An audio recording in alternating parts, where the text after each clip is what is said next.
everybody. Test 1 2 1 2. Thank you for your patience. Gonna be just about 2 more minutes here.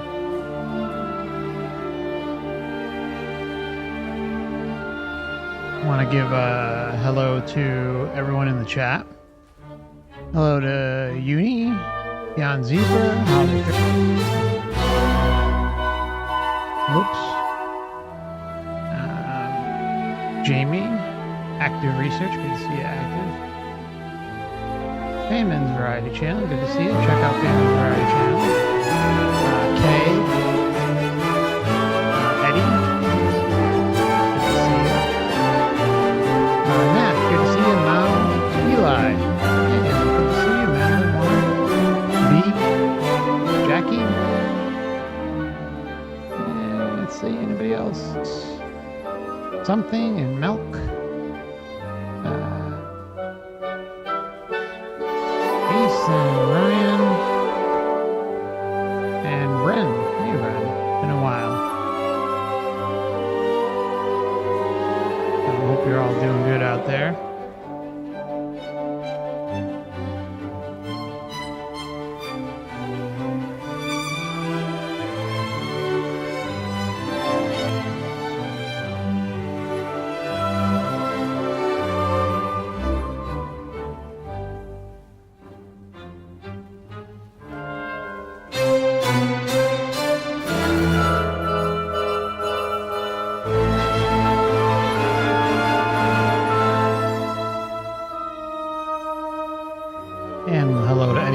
Over on Odyssey and Rumble as well. Hope all is good out there.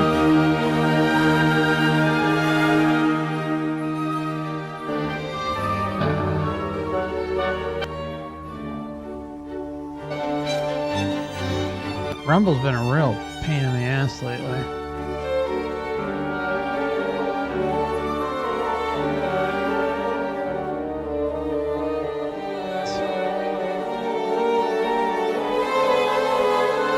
Okay, we're getting ready to start.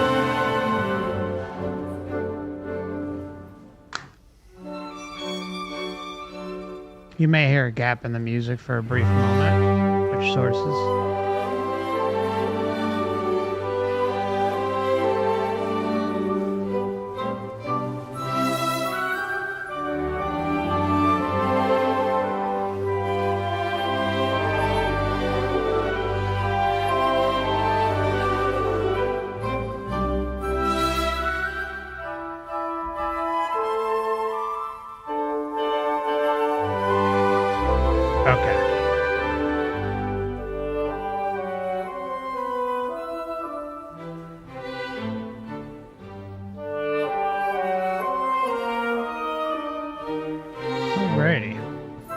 Sorry about that, guys.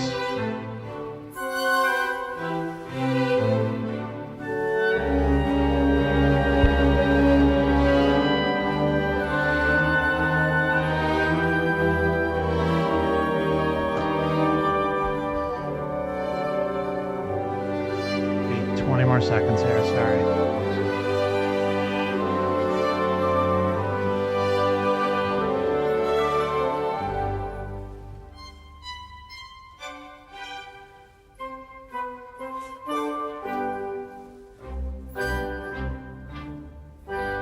Okay.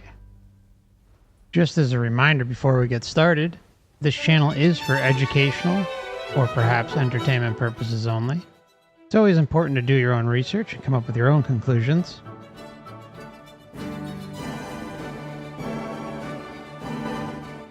All right, so back to Forever Conscious Research channel. Is this working? There we go. Hey, everybody. Good to see you. Okay, so there's been a lot out there about the reincarnation soul trap, the false light, the matrix reincarnation soul trap, and however you want to term it. There's all sorts of things going on out there and being discussed. about the topic, and this has kind of picked up more or less in the last 2 to 3 years, I'd say. And there's all sorts of things going on, let's say. Various different statements, various different content creators, and some who call themselves researchers, saying some of the following: that that there was a soul trap, there, and you reincarnated back into it, and it was going on, but it has since ceased operation. And you will hear a variety of different time periods that this occurs. I'm going to show you one example of it tonight. I'm also going to point out some other interesting things. And the reason I'm doing it, not because I want to, because I really don't want to make this stream, but I feel like, we all come at this information in different ways, right? I mean, I've been talking about it for years now. Dan's been talking about it for years. And it's like, like when you're going through this research, it's important to kind of have as much of a level head as you can, because it's so easy to fall into the traps of sensationalism, right? This topic is already crazy enough. What we're experiencing here is already crazy enough. It doesn't have to be magnified by a million, or, in my opinion, in some cases, have people's potential liberation affected by it, by offering all sorts of made up things without merit, without anything to back them up, right? The one thing I've tried to take pride of in this channel is that I'm coming at this information and sharing it with you through the data patterns, through everything that I've learned and noticed, and I'm pointing it out, all the different things that are going on, so that you can take this information and then go and research it yourself. I could just as easily change this channel tomorrow, make a new one tomorrow, and just spout out all sorts of stuff and say, I'm having divine communications and all this stuff is going on, and here I am. I'm bringing this to you, and this is for the betterment of your growth here in the Matrix and for your liberation in some cases. Now, the key thing that you'll notice in those discussing the soul trap today and in the past is that what they're doing is essentially taking the information and the blood, sweat, and tears, hours and hours, years of research that I've done, Dan's done, and Wayne has done, and they're just kind of slightly adjusting it because the groundwork's already been laid, But that's cool, right? I think anyone who's like out there and talking about the topic, go for it.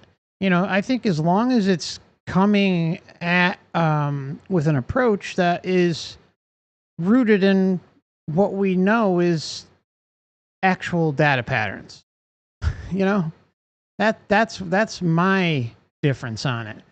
It's when you take that solid foundation and you just stick a knife in it and just twist it and just turn it to shit. Okay? And I think it's really disgusting what's going on out there and how people are being manipulated, and it's the classic bait and switch, right? Where they're gonna take basically the research that three of us have done over the years, and then just so it's good, that's going to resonate with people, right? Because they are going to be able to go out and research and see this for themselves, and they're going to see exactly what we've all been talking about and what you all have done here. We've all done this research to some extent.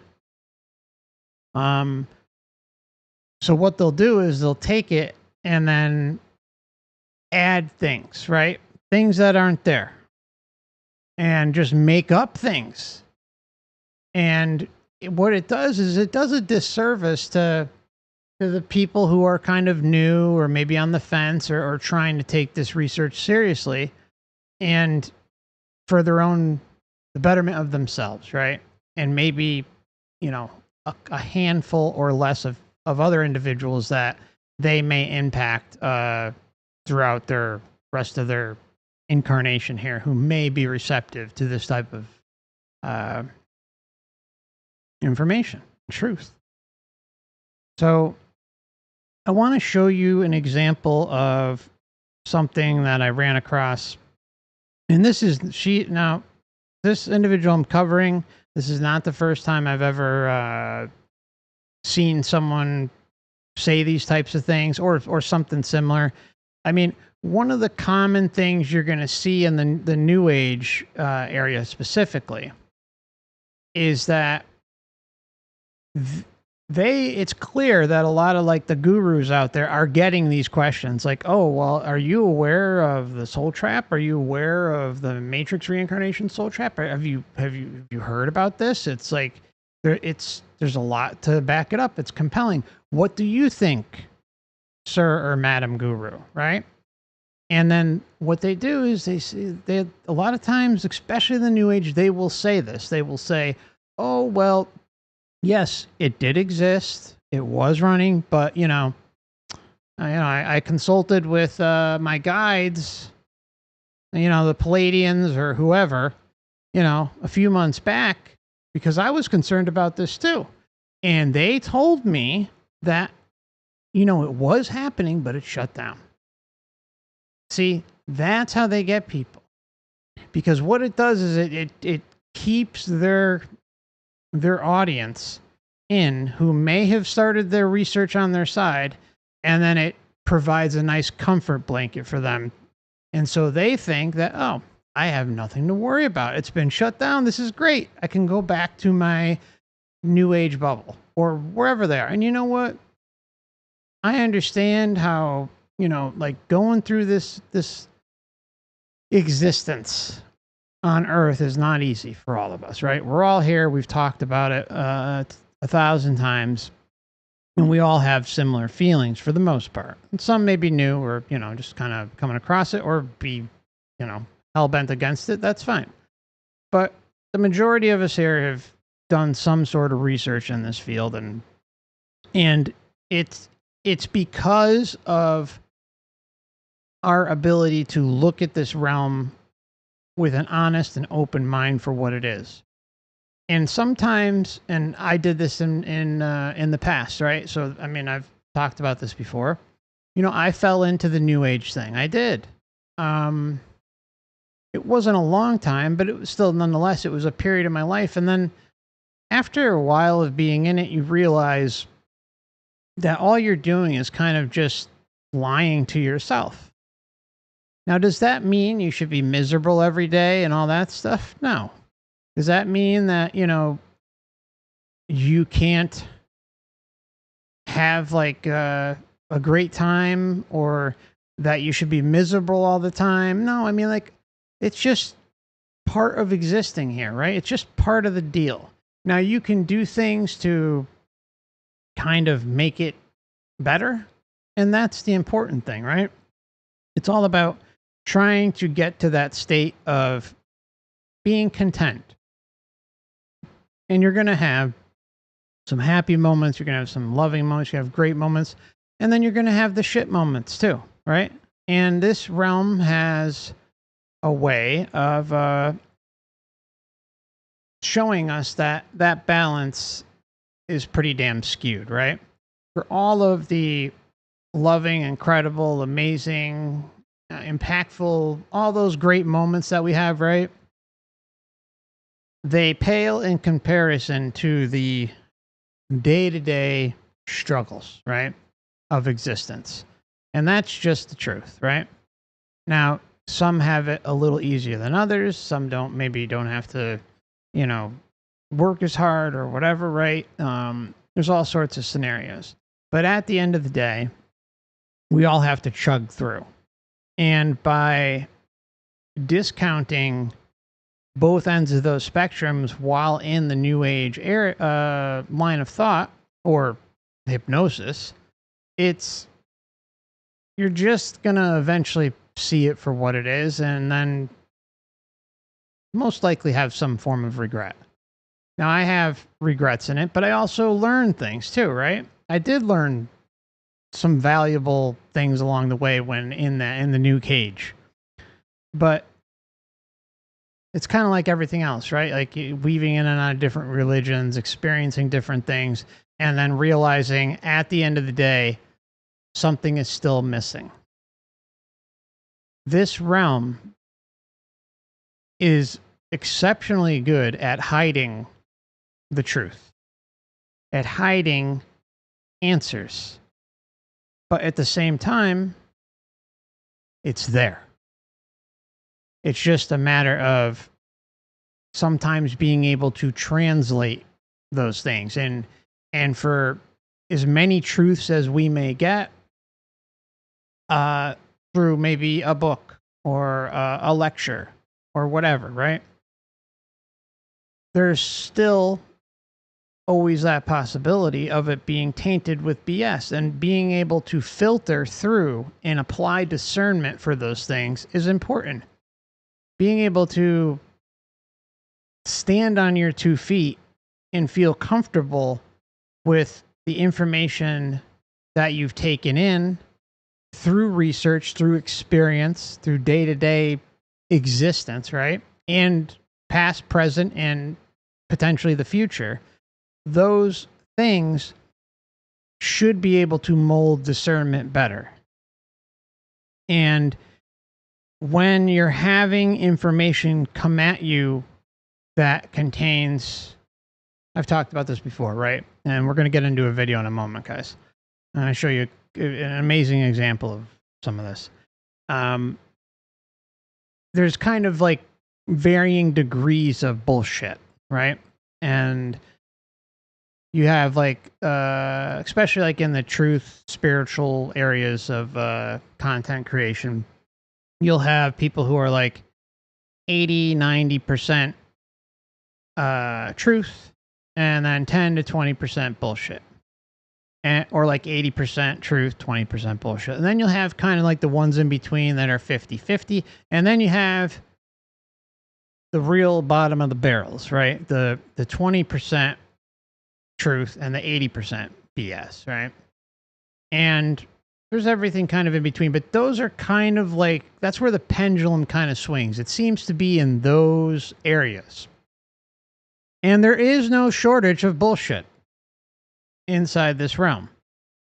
And I find as each year passes by, I kind of fine tune my discernment a little bit more and a little bit more and a little bit more. I feel like I'm able to spot bullshit way easier than I used to. And I don't have patience for bullshit either. Okay, that's another thing. The patience wears thin.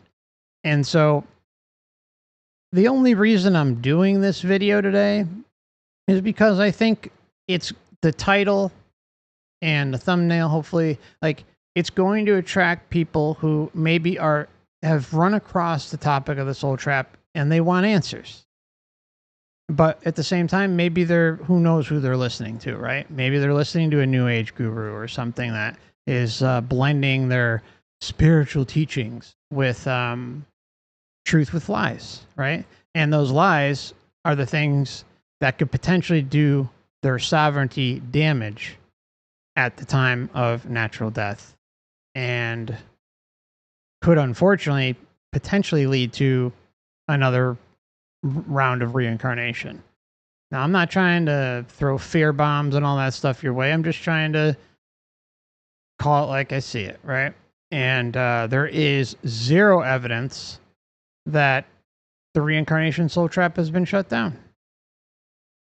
There's no patterns. The only patterns that exist are, funny enough, in the New Age community. Or through just random people who just are like inserting themselves and trying to maybe make a quick buck off the topic or something, but whatever, right? But you know, at the end of the day, I think spreading awareness is the most important part. And anyone who really starts to file into the topic and the research, hopefully will run across my information, run across Dan's, you know, and be able to like recalibrate themselves to look at what we actually have evidence for. What's more realistic than just random things kind of just being thrown out there and, hey, maybe you believe it, maybe you won't. Okay. But, you know, it's a payday, right? For a lot of these people. All right. And so just before I start this video, and this is a reason why I don't like doing these videos, but I'm going to say it. Got to put this up. Sorry, one sec, guys. One moment. So, you know, this is a fair use video. And so that means that there will be lengthy commentary throughout the video. And should there be any copyright claims, anything, I will fight them fully. Okay? So just letting you know that that's the way it's going to be. So this content creator, her name is Carrie K. So I'm just going to kind of read you the description here, and then we're going to go over the video. Now, she's got 121,000 subscribers. What really happens after death? Is there a tunnel of light, and should you go towards it, or is that a trap? There was a soul harvesting trap that kept humanity locked in endless reincarnation cycles. Together, we uncover the truth about the archonic manipulation that we've all experienced but not remembered. We will delve into what used to happen as we entered the tunnel of light that led to the afterlife and how galactic intervention dismantled the reincarnation trap between 2012 and 2016. Your soul now stands at the threshold of true sovereign choice. We'll delve into how the false light was engineered to capture souls, what the true light feels like at death, the new path. Let me just kind of emphasize that. What the true light feels like at death. The new paths available after passing 5D Earth, 4D planets, or beyond. How your inner light has contributed to collapsing the false matrix. Why no soul is lost, and why love remains the guiding resonance. Whether you've wandered about the reincarnation cycle, ascension, or trying to be all fancy with it, it's not working. Whether you've wondered about the reincarnation cycle, ascension, or the nature of your eternal soul, this conversation is here to remind you, you were never broken. You were hijacked. And now you are free. So, buckle up. It's going to be a fun ride. And again, I'm not afraid to fight copyright all the way. This is fair use. You've been told to follow the light at the end of the tunnel, but what if the light was a trap? What really happens after death? Well, today we're going to be exposing the reincarnation trap. What is this concept of false light? And what do you do now, right? This is a big question. Where do you go? Do you now follow the light? And what happens if you pass away before ascension? Do you still make ascension? And what happens to the loved ones that are passing away now, have passed away previously? We're going to talk about this. Today's conversation, you might think, oh no, it's heavy, he's going to be talking about bad things. I'm talking about something so uplifting and beautiful and powerful, because it's going to show you the impact of your personal inner journey. Your personal inner journey changes everything. Sometimes I hear people say, I'm just one little lowly soul. My inner journey is not seen by anyone, but it's felt by the entirety of humanity. Do you know that? That which is of density inside of each of us. Density is this. Density is a little bandwidth of frequency that fizzles out because it cannot be sustained on its own. Light is different. Light is this ripple that self-feeds, self-fuels, goes on, perpetuates, expands. That's the nature of the light that you are. So, oh, okay. Everybody following? when you weave light into the collective, that's what it does. And it's okay, my love. We all weave little bursts of perhaps depression, perhaps anxiety, confusion, overwhelm, separation, etc. Those are little bursts of darkness and density, and they really don't hold the kind of impact that they once used to. They don't hold the impact that they once used to, guys, just so you know. Now, mind you, now that she has said, again, this is Carrie K, she has said, and you will hear her mention, that this has all been dismantled effective time in the years 2012 to 2016. Interesting that 2012 is mentioned, right? Because there was a whole big thing with 2012. I'm sure many of you remember it, and or at least have heard of it. And you know, the whole spiritual cultures out there. That's a big one, right? So it's interesting that of all the years, that range was the starting point. Begun to shift this matrix into a more natural alignment. It is less inverted than it used to be. Can you believe she could say that with a straight face?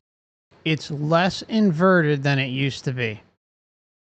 Think about everything that has happened since 2016. Let's just go on the outer edge of her future, what you'll hear her mention, the 2012 thing, right? Think about everything that has happened since then. And apparently it's less, and it's a lot less inverted than it used to be. This matrix, this insane asylum, if anything, it's magnified a million and inverted somehow even more. If you can imagine that even possible, but it has.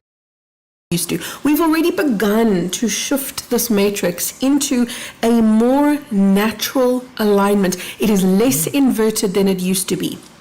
But before I go off on a tangent, let me come back to the reincarnation trap, because that's what it was. The light at the end of the tunnel, so to speak, that was very much a trap. Now, you're listening to somebody who had multiple experiences of crossing over. I was very sick as a child. I had multiple months and accumulated into years of just being right there at death's door. So trust me when I tell you, I've seen that light. I know that light. And there is a false light. Or, no, let me correct myself. There was a false light in place up until... Interesting, right? There is false light. I'm sorry. No. There was. Now, I want to make it very, very clear what she does, right? And again, want to make sure this is also said. Don't go bothering her on her channel. Don't messaging her and attacking her or throwing shade at her. This whole discussion is for educational and commentary purposes only, okay? Make of it what you will. Do not go bother this content creator. Okay? Now, I forgot my point. I forgot what I was going to say. I'm sorry. Light. And there is a false light. Or, no, light. And there is... Okay, yeah. The whole thing with, like, basically saying it's still active without, right? And there's this whole... like catchphrase out there, right? The false light. That's a big one. I don't know where that came from, but it's by, and some people use it, maybe their interpretation is their interpretation, right? But I think the term, this is my opinion, I think the term false light implies that, oh, well, we have the false light here, but then there's the good light, the real light over here, maybe somewhere, or maybe it's somewhere. There's some sort of weird implication there that doesn't sit well with me. And it's kind of made the rounds in a big way. Like this is some reason it has. So again, I'm just putting it out there. Make of it what you will, but I think the whole thing with the light is it's a problem, right? It inevitably leads to reincarnation back here. That's a problem.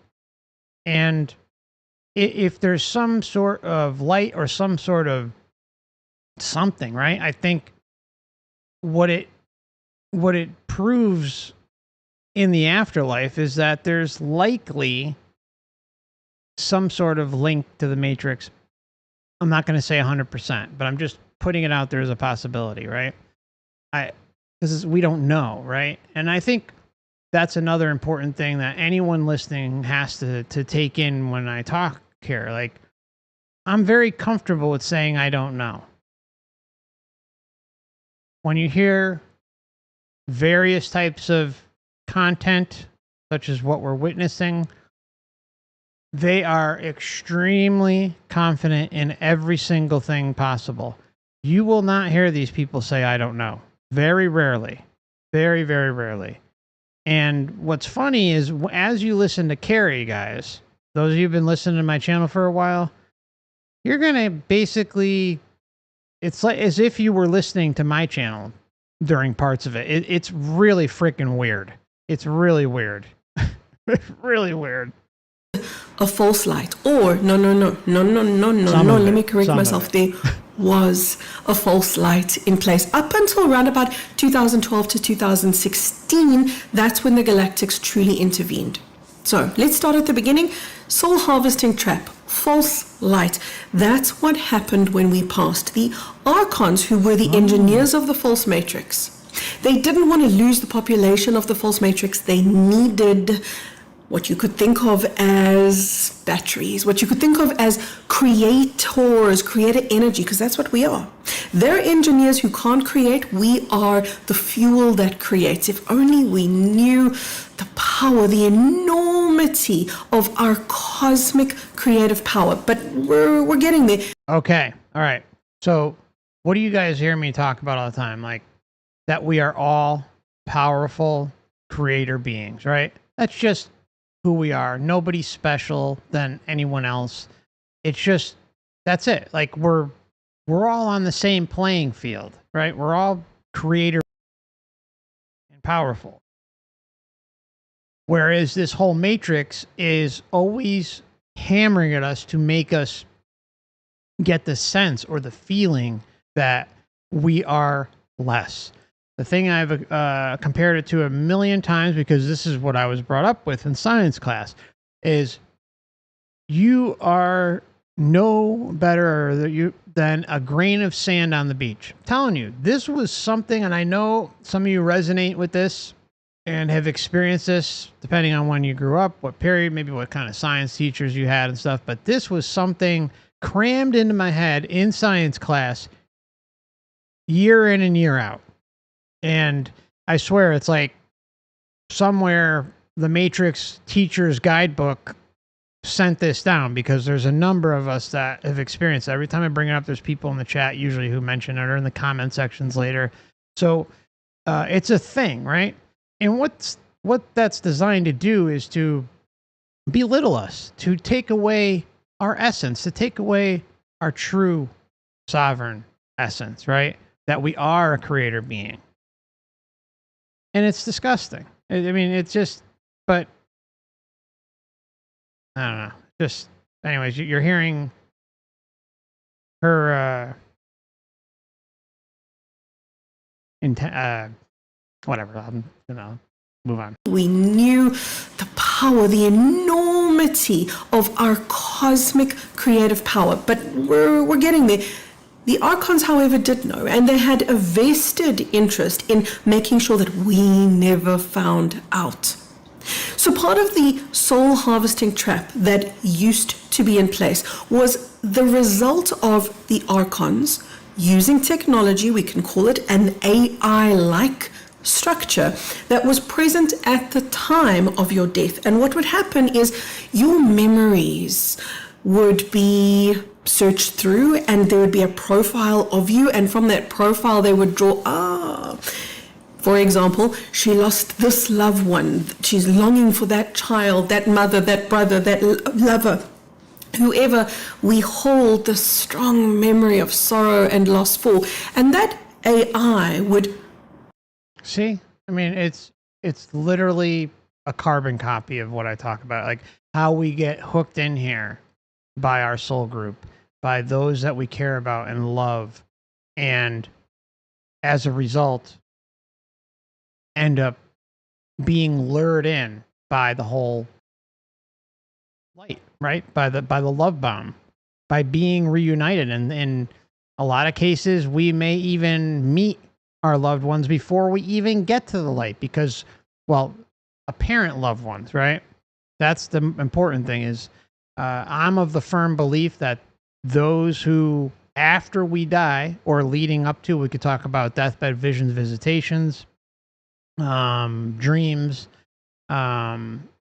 those types of things show the before, right before death. Sometimes it could be weeks, sometimes maybe even a few months, could go out farther for some people, but it's rare, but it happens. And then on leading up to your deathbed, like days to come before you go, or day of, you get a visitation from someone you love dearly, right? That you cannot wait to be reunited with, or that you're hoping that you're going to be reunited with them again. And they will literally help you go down the tunnel into the light. It's a very common thing. So the question is who is that really? What is that? And how can we trust them? How can we definitely trust them? The problem is the connection is so deep in those moments. We're going through the death process. And of course, it's natural for humans to want to be reunited with those that they deeply care about, right? And love. And so they'll oftentimes throw the one that's going to lure you down the tunnel into the light. So that's been going on. That has not stopped. I read deathbed visions, premonitions, visions, and visitations all the time of people who died even just like a year or two ago, right? And that's still going on. That hasn't changed. How do we know that those who visit others on their deathbed or have the premonitions and all that, how do we know that they are who they claim to be? We don't know. And that's, again, goes back to what I was talking about earlier. Be comfortable in saying you don't know. And because we don't fully know, that right there throws a wrench in everything, right? It throws a wrench in everything because you have to be comfortable with saying, I don't know. And you may have hints and clues and a lot there. And in the case of deathbed premonitions, visions, visitations, I think it's almost about as close to 100% guaranteed as possible that the being visiting the individual dying is not who they claim to be. I'm almost positive of it. Okay. Can I put a stamp on it and say 100%? No, but it's about as close as you can get, in my opinion. So make of that what you will. And that's been going on. That hasn't been shut down. That's still going on to this day. Whoever we hold the strong memory of sorrow and loss for, and that AI would regenerate an image, almost a CGI version, not CGI exactly, but I'm giving you words that we understand, a make-believe, a mimic of that being that you so know and love and trust, and that being would say, come baby, come this way. And there would be something a little bit off, and you would go, nah, it's just me. because there he is, my dad, who I've longed for example, and missed and loved so much. There he is. He's calling me home. Something feels a little bit off, but I'm not going to listen to that. I'm going to see what my eyes see. I'm not going to listen to what my heart listens to, because why? I've been entrained by the false matrix to override all of that stuff. So you would follow ultimately what was a mimic of a being who you loved and trusted very deeply, and that being would walk you into the light. And as you would walk into the light, it was too late to turn around, and the panic would hit, and you'd go, oh, damn it, it's happened again. I'm in that trap. Something would come online, almost like this frozen shock, horror, terror. I remember this, by the way. I'm speaking to you from a place of memory. I remember this. Before this incarnation, I had exactly that experience of, oh my God, I'm trapped and I can't get out. And that's exactly what it felt like. I speak in past tense. That's exactly what it felt like as you would walk into. Remember, it's past tense. Everything's shut down. Past tense. Everyone relax, calm down, take a breather. Everything's cool. All right. It's all right. We're all going to be okay. There's nothing to worry about anymore. The reincarnation soul trap has been shut down, and no need to worry.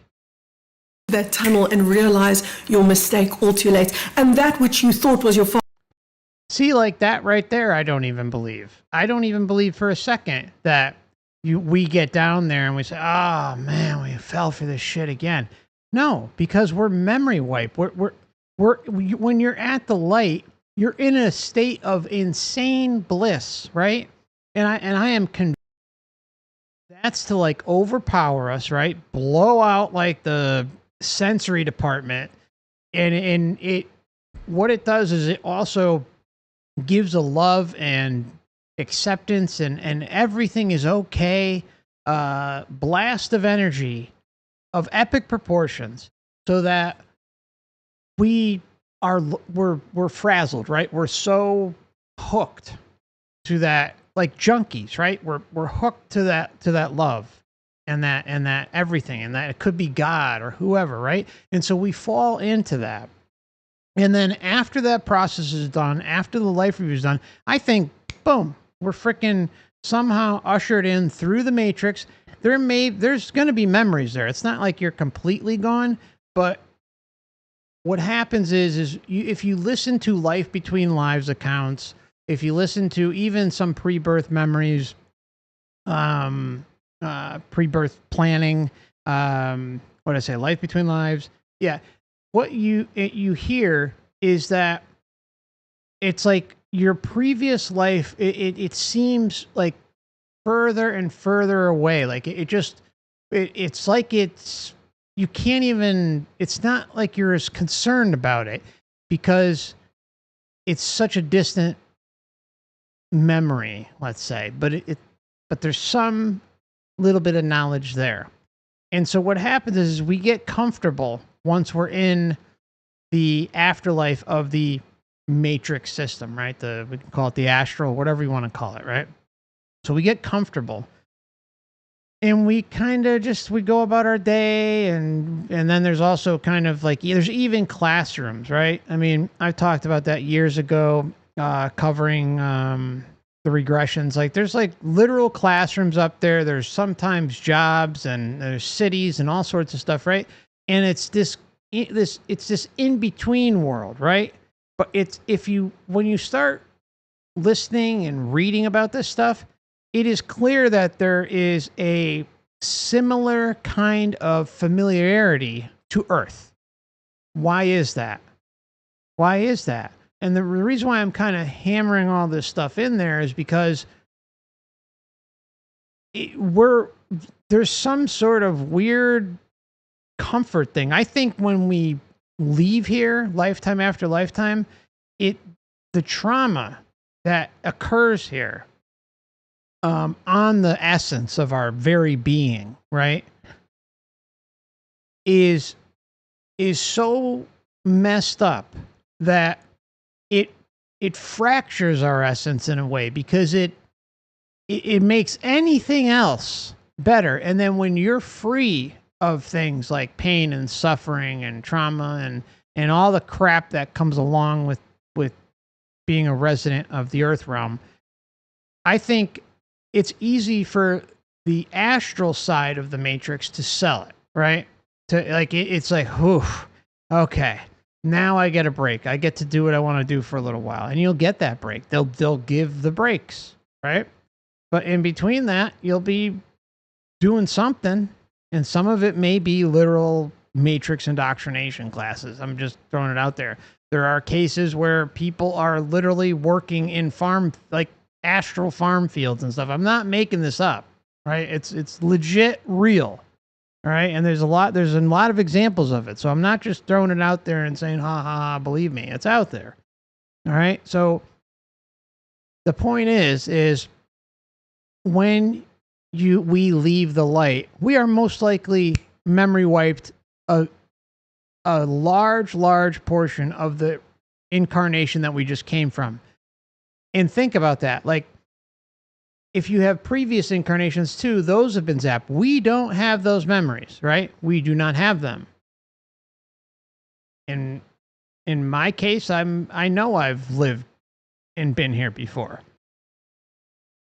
I don't know how many times, but exactly, but I would say I'm at least familiar with about 4, very solidly familiar with 4. And I suspect that most of us have probably been here many times. Just think about it, right? Would you rather take a chance and go through all this, right? Again, just to have a temporary moment or extended moment of this lifetime to believe something that might be true, such as the reincarnation soul trap has been shut down, everything's fine, the false light's gone, and trust me, have faith, have faith. That's what we talk about on this channel all the time. Why is there this thing with humanity that just wants to trust and have faith in things that can't be proven? I don't get it. It's just like it's some sort of weird comfort blanket that goes with indoctrination. It's some sort of like trauma coping mechanism that goes on too. You got the Stockholm syndrome thing involved. I mean, there's a lot, and it's like instead of reacting and saying, "Oh, okay, okay, everything's fine, I'm okay, everything's gonna be fine. I don't have to worry about anything." Just say, well, why should I take the chance? Maybe everything is okay. You can even say that to yourself. Doesn't seem like it, because it's clearly that, we have we have the realm record to refer to, after all, of what's happened since 2016. But it's just look out for you. Look out for you guys. Father, mother, brother, lover, child who has been, and that's exactly what it felt like. I speak in past tense. That's exactly what it felt like as you would walk into that tunnel and realize your mistake all too late. And that which you thought was your father, mother, brother, lover, child, whoever it is that you were following, they would just fizzle into smoke, and then you would realize, I've been duped again. What the Archons were doing was keeping their slave stock replenished, because there were no more new participants invited into the false matrix or allowed into the false matrix. Why? Because the false matrix is a crumbling system. There's no new entrance happening here because the false matrix itself is being unplugged. Can you believe that? There's no one entering. There's no one entering that is entering here in the future since 2016-ish that is entering into a system that is a false light system. Do I really need to even say anything further on that? I mean, come on. In the throes, that's what we're doing here. Did you forget? That's what this lifetime is. We're in the process from the inside of unraveling and dismantling the false matrix. Every time you dismantle something inside of you that held false beliefs, that held false light, that held onto pain and trauma, you are dismantling actively from the inside the false matrix. So because there were no new entrants and participants, there had to be a recycling of souls. It wasn't how we started this out. The false matrix started out very, very differently. We would come here, have an experience, and leave until the doors closed. And the doors closed when the archons of the false matrix realized in their depravity that they needed more and more false matrices to fuel and feed them, and they became greedy for what they had. They became almost dependent. They were consuming the life force that we were creating. So when I... What about now? What's going on now? Is it like what happening now just like completely ignored? I don't, and wait till I show you the type of traction channel. You're going to be blown away. say we were feeding them, I don't necessarily mean in flesh, I mean in energy. Spiritual. Why do you think there is such a pervasive exhaustion on the planet right now? Because it's exhausting. It's exhausting being a human on Earth, no matter what time you're growing up in. And there's varying degrees of that, but that hasn't changed. The one thing I will say to thinking that maybe it was all shut down, you know what? Look, my heart goes out to you, right? I mean, I get it, right? I would love to believe this. I would. Trust me, if there was something there, I would tell you in a heartbeat. But there's not. It's like, it's just, and never mind the false light and all that. It's false hope. It's perverted faith, right? And I'm just going to say it. Preys on the vulnerable. And I waited a little while. I don't think I've seen it yet in the chat. Figure someone might have picked up. Maybe one of you did. But this is really, really, really important. Do you know what she's doing? Does any of you know what she's doing, like with her presentation style?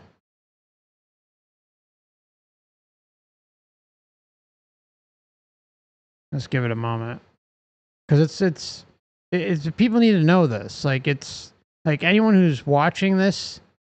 I mean, you'll see me do this once in a while, right? And you know, I that's just my personality. But if what you're seeing is NLP, you're seeing hypnosis being done. Exactly. That's what's going on. She is really good at it, right?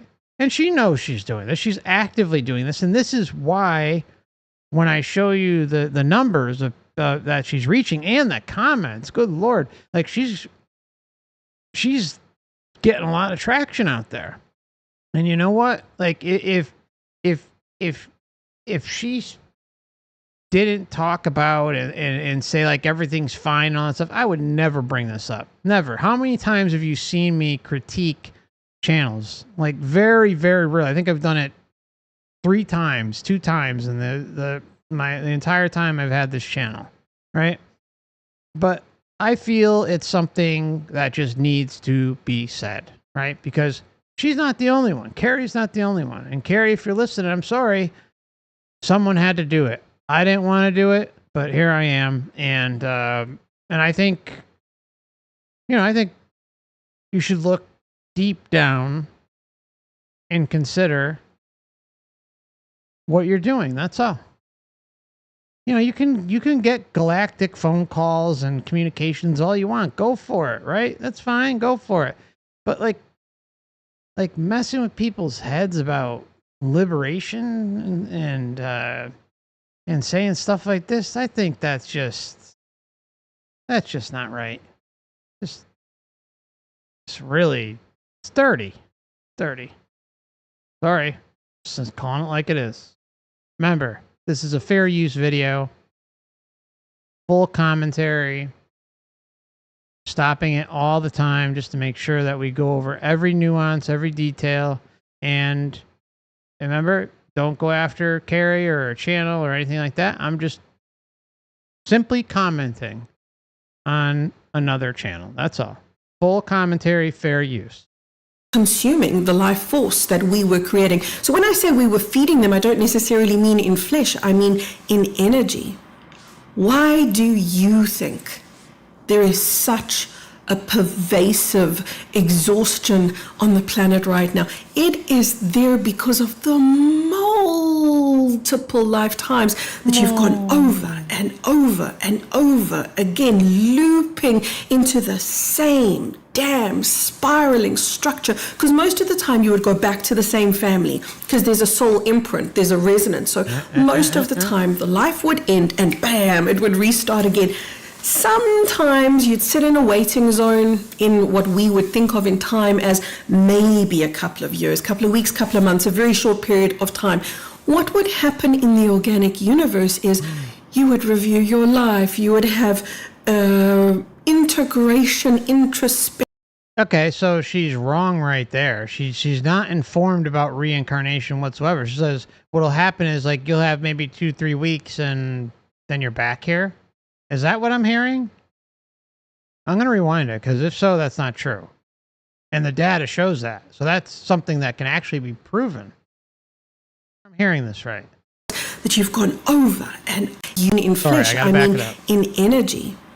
Why do you think there is such a pervasive exhaustion on the planet right now? It is there because of the multiple lifetimes that you've gone over and over and over again, looping into the same damn spiraling structure. Because most of the time you would go back to the same family. Okay. There's the soul group, right? And then there's even cases with multiple soul groups where you will branch off to a different soul group. And, you know, I think this is my gut feeling. I'm not saying this is 100% true. Again, but what I gather is that if we do branch off into other soul groups, we will likely, like it's almost like you're pushed up a notch in the Matrix, I guess, right? Like you're looking for a new adventure or something different, fresh and clean, right?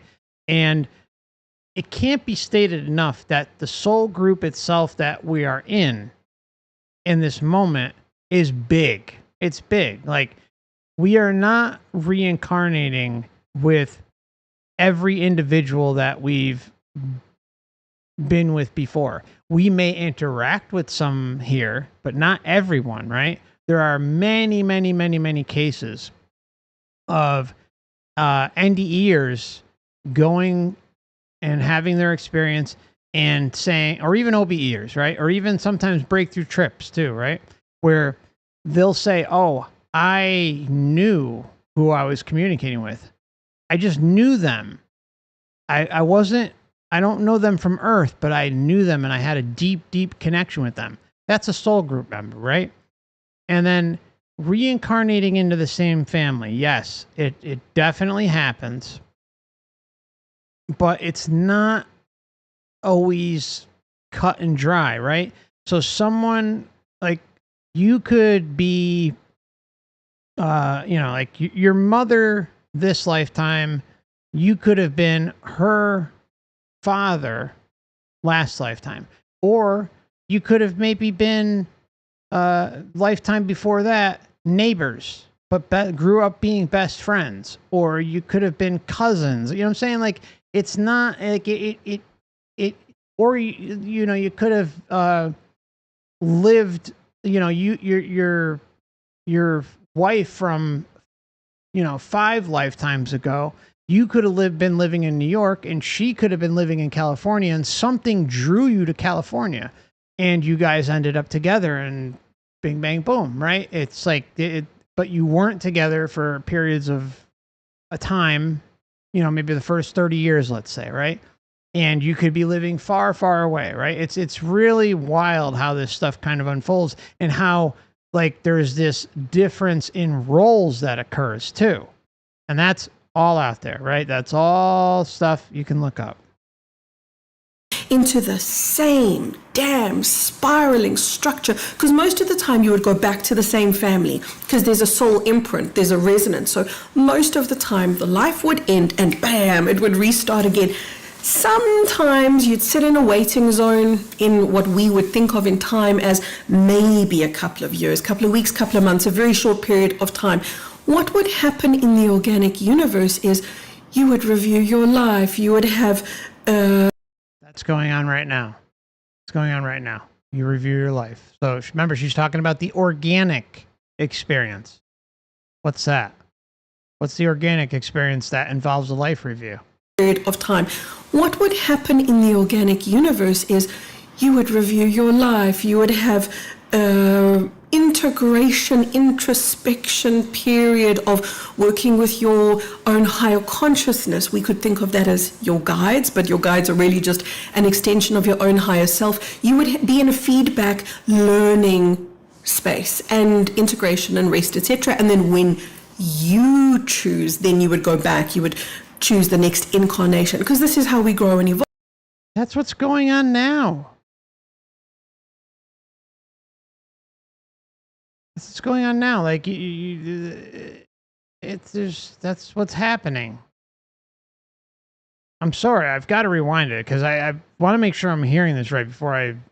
Just an extension of your own higher self. You would be in a feedback learning space and Okay, so what they're selling and continue to sell is that this is a learning space, a learning experience for spiritual growth. That's going on right now, and you're integrating into it.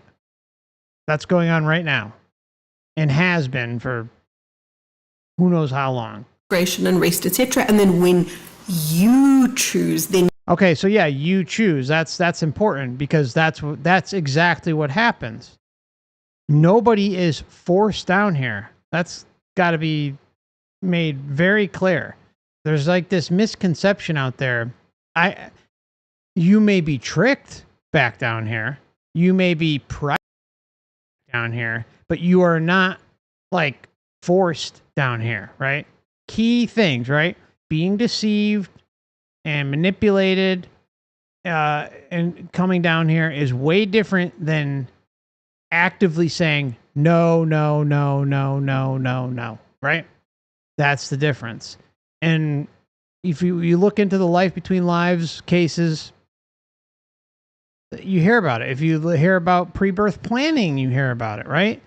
It's all there. Like you will hear people say that they were tricked and deceived, right? I mean, I interviewed someone named Mary. Like you can look her up. I interviewed her years ago, and she talked about a pre-birth planning, and she was sitting by a tree. I brought this case up a bunch of times, but there's others out there, plenty of them, where, like some guide or someone came by and talked with her friends and said, hey, we need volunteers to go down to Earth for blah, blah, blah, right? And does anyone want to go? And nobody raised their hands. And then finally, I think Mary's friend said, I'll go if you go. And so Mary said, okay, we'll go together.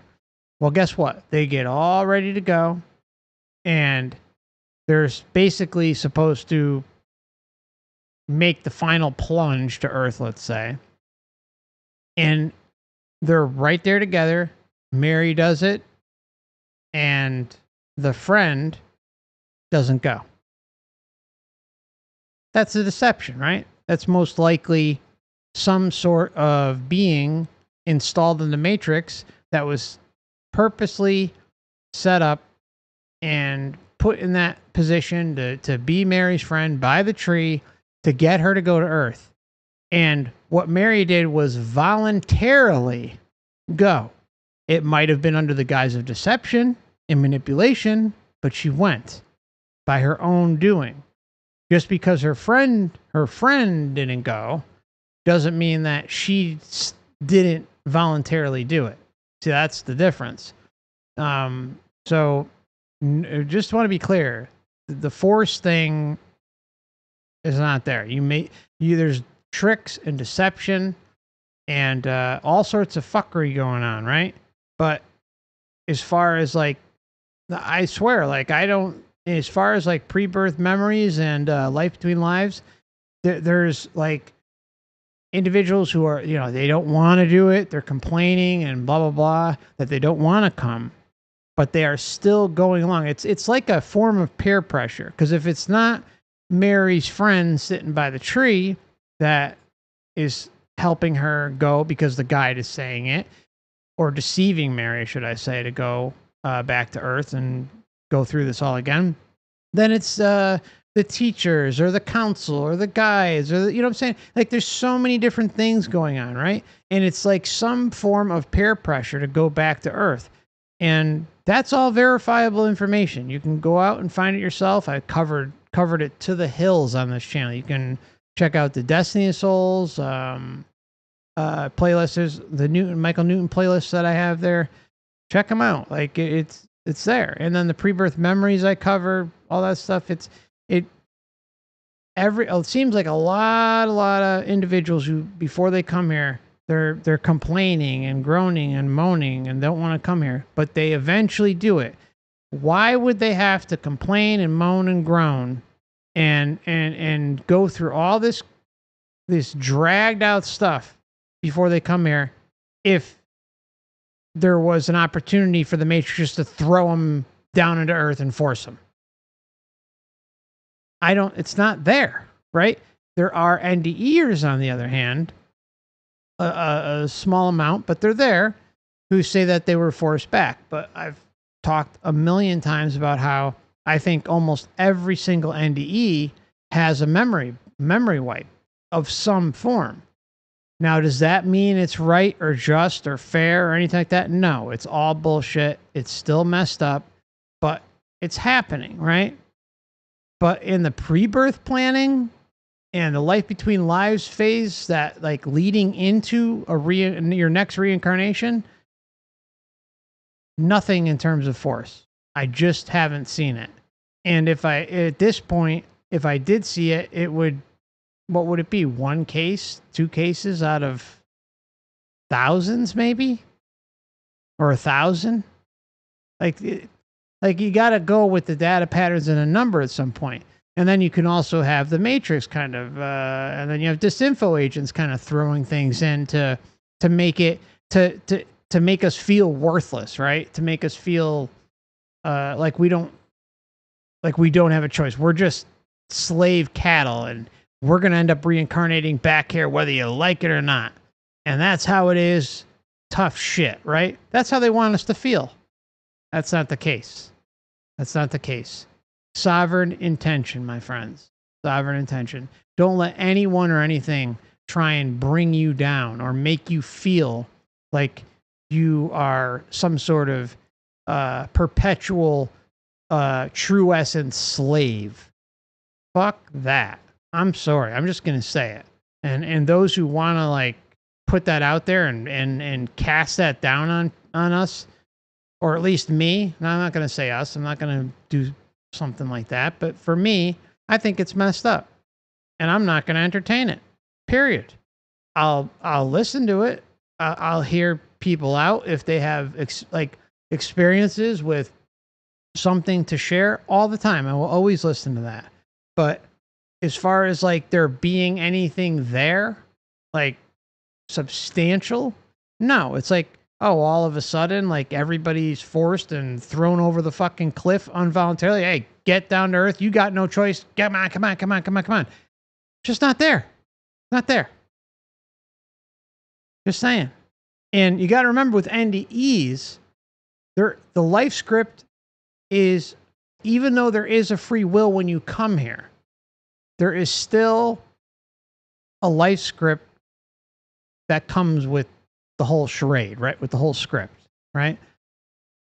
And there is a birthday and an expiration date. And then in between there is free will decision making, but there is scripts that go along for the ride that are intermingling with your soul group.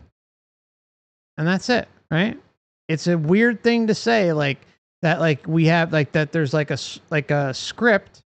We have life scripts, yes, but then also in the same breath say, yeah, we do have free will. but it's some weird perverted version of free will. But that's because we are in a realm that isn't something, we didn't create this place. Someone else, something, some group of beings maybe created this place. I don't know. Whether it's a singular being or a group of beings, I don't know. But something else created it, and there are parameters within this matrix. Not just the earth, but the astral realm too, right? And who knows how many other potential realms that are linked to this too. We don't know. The bottom line is we've got to do what we got to do. And it's up to us as sovereign creator beings to push forward and not allow anyone or anything to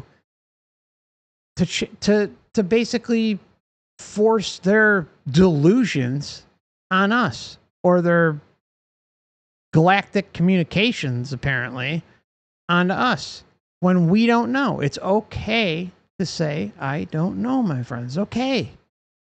This place is designed in a way that we're not allowed to get every answer, because the individual or group that created this space and the whole human meat suit experience, the everything we are surrounded by, it was something else's parameters, and built within those parameters are limitations.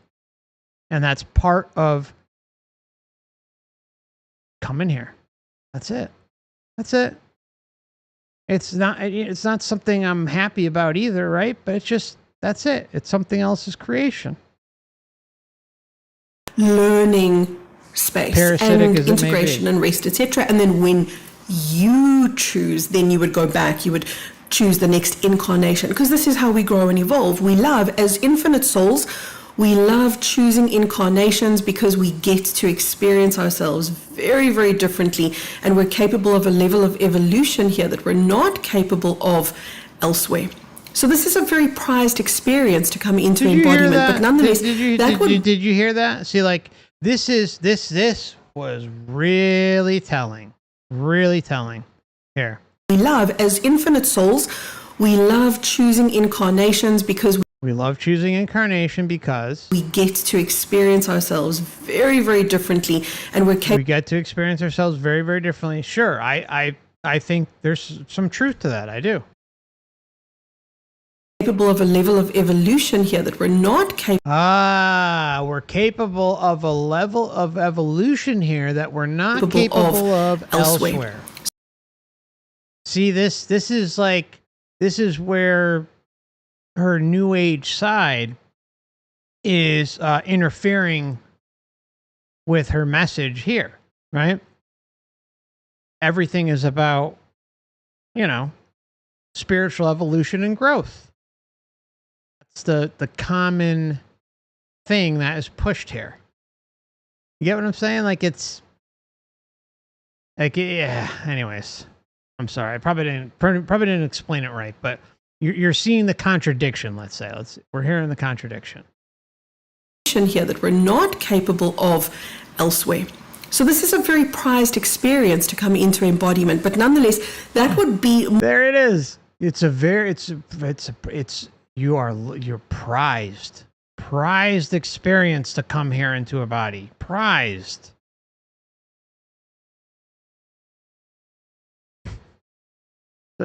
It's the light at the end of the tunnel to come down here.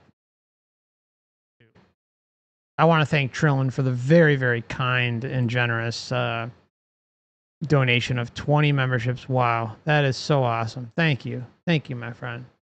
Appreciate you so much.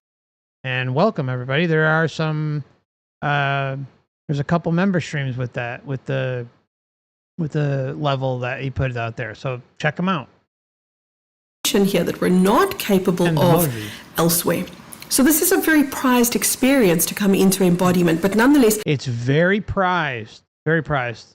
Does it feel like a prize to you guys? That would be more or less what the natural process would look like. There'd be a lot of rest between lives. Now, in that soul harvesting trap, the Archons are needing more and more fuel. Humans on the surface are feeling more and more depleted.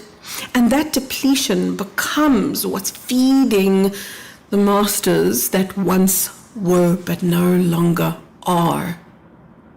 It's going to get really beautiful. Stay with me. You're going to start to see something. Stay with me. It's gonna get beautiful. Hang in there. It's just like we talk about all the time, like those who are waiting for Jesus. Don't take out the garbage tonight because Jesus might be coming. Don't take it out because God forbid I roll that cart down the driveway in my living room. I don't want to miss it. Just hang on. Hang on, guys. Jesus is coming.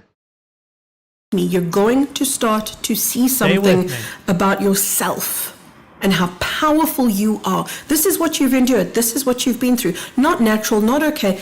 Totally depleting, totally exhausting. So we were called into the next life and the next life and the next life. And then wondering why, even if you sleep for a week, you're just still exhausted. Because, of course, it's not a physical tiredness. Yeah, an element of it is physical, but it absolutely, look, there's spiritual tiredness too, but let's not kid ourselves here, right? We're in the meat suit and we're all being poisoned. Okay, let's get real. And it's the most horribly designed chronic in the multiverse, let's say. And I'm obviously being, joking around because I don't know, but it's got to be goddamn close, right? It's got to be close. This freaking meat suit that we all run around with, it's horribly designed. And, it's like some sort of, I'm supposed to get down on the ground and bow to the Matrix as if it was, some sort of amazing, I should be thankful and all this stuff. I mean, like, this is like, it's just too much, like the wordsmith going on, the NLP, the hypnosis, all this stuff. Like, it's just off the charts. And again, wait till I get into the numbers. Wait, in the comments, you're going to be blown away. It's going to show you how many are aware of what's going on out there, or at least is entertaining the idea to the point where they agree that the soul trap has merit to it, right? But then they are just, boom, wordsmithed away by things that are not capable of being proven to be true. And, in my opinion, flat out lies. And the next life, and the next life. And then wondering why, even if you sleep for a week, you're just still exhausted. Because, of course, it's not a physical tiredness. Yeah, an element of it is physical, but this is deeper. This is an energetic, almost like a soul weariness, you could say. Not that your soul can be weary, because your soul is an infinite thing that cannot be damaged, but those words might evoke for you that feeling that so many of us feel on the inside. Now, before I go further, I need to come back to add something important. Different clothes, same truth. You see, it's not just that you lived many lifetimes, it's that you never had the opportunity to integrate and recuperate and step back into wholeness. So what happened was lifetime after lifetime, there's many of examples where individuals are basically like where we take a break, right? Where some of us can go and just chill and do whatever, right? Hang out by like a lake or go to the mountain, as the astral mountains on a hut or something, right? And be left alone and quote unquote recharge. And that's what they do. And then eventually, or go right into indoctrination classes or something and who knows? I think it varies. The level of intensity varies on our exhaustion, right? Or our manipulation too, right? How much are we buying into the BS? Just like what happens here, right? Like we are indoctrinated from cradle to grave. And so as we grow up, this stuff is crammed and crammed and crammed in our heads to the point where we believe it. It's the illusion being cast down upon everybody. And everybody's illusion is slightly different than the other, but it all kind of coincides into a similar message, right? And that's that, there's if you believe in some sort of God or eternal, some sort of being, that they rain down upon you, that you have to answer to them. You don't have any sort of play in the game, right? Like their decision in the game. Of course, there's a few exceptions there, but at the end of the day, they put you through all these trials and tribulations that lead you basically to the same thing, like where essentially you'd feel like you're answering to someone else, right? And the whole point of what I talk about here is to bypass all of that. It's like to say, no, I'm not going to answer to anyone or anything. I'm not going to bow down or give my worship to anyone or anything.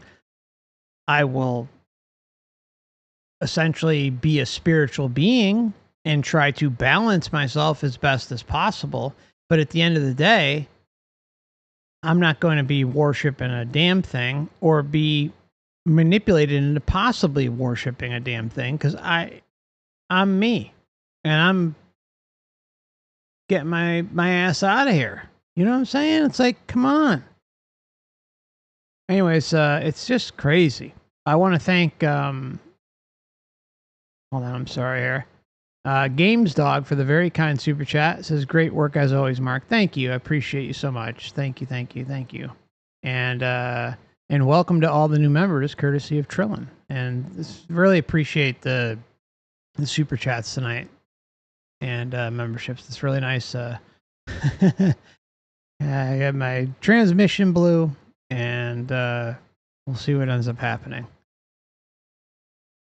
Experiences, the traumas that were unhealed were left to pile one on top of the other, to accumulate into a mass of exhaustion. You were never meant to go through life that way. In the natural divine matrix between lives, you rest, you recuperate, you recover, you remember. And in the divine matrix, our lives are much longer, giving us opportunities to learn and really come to closure, come to evolve. Have you noticed that about this life? That as you heal one thing, the next is there. As you come to one piece of epiphany or understanding or enlightened wisdom, the next pain is there, the next trauma is there. Yeah, that's called life in the Earth Matrix. Yeah, exactly. That's part of that fracture that we have been navigating in the false matrix, in the divine. But you're trying to remember, Carrie's saying that all ended, right?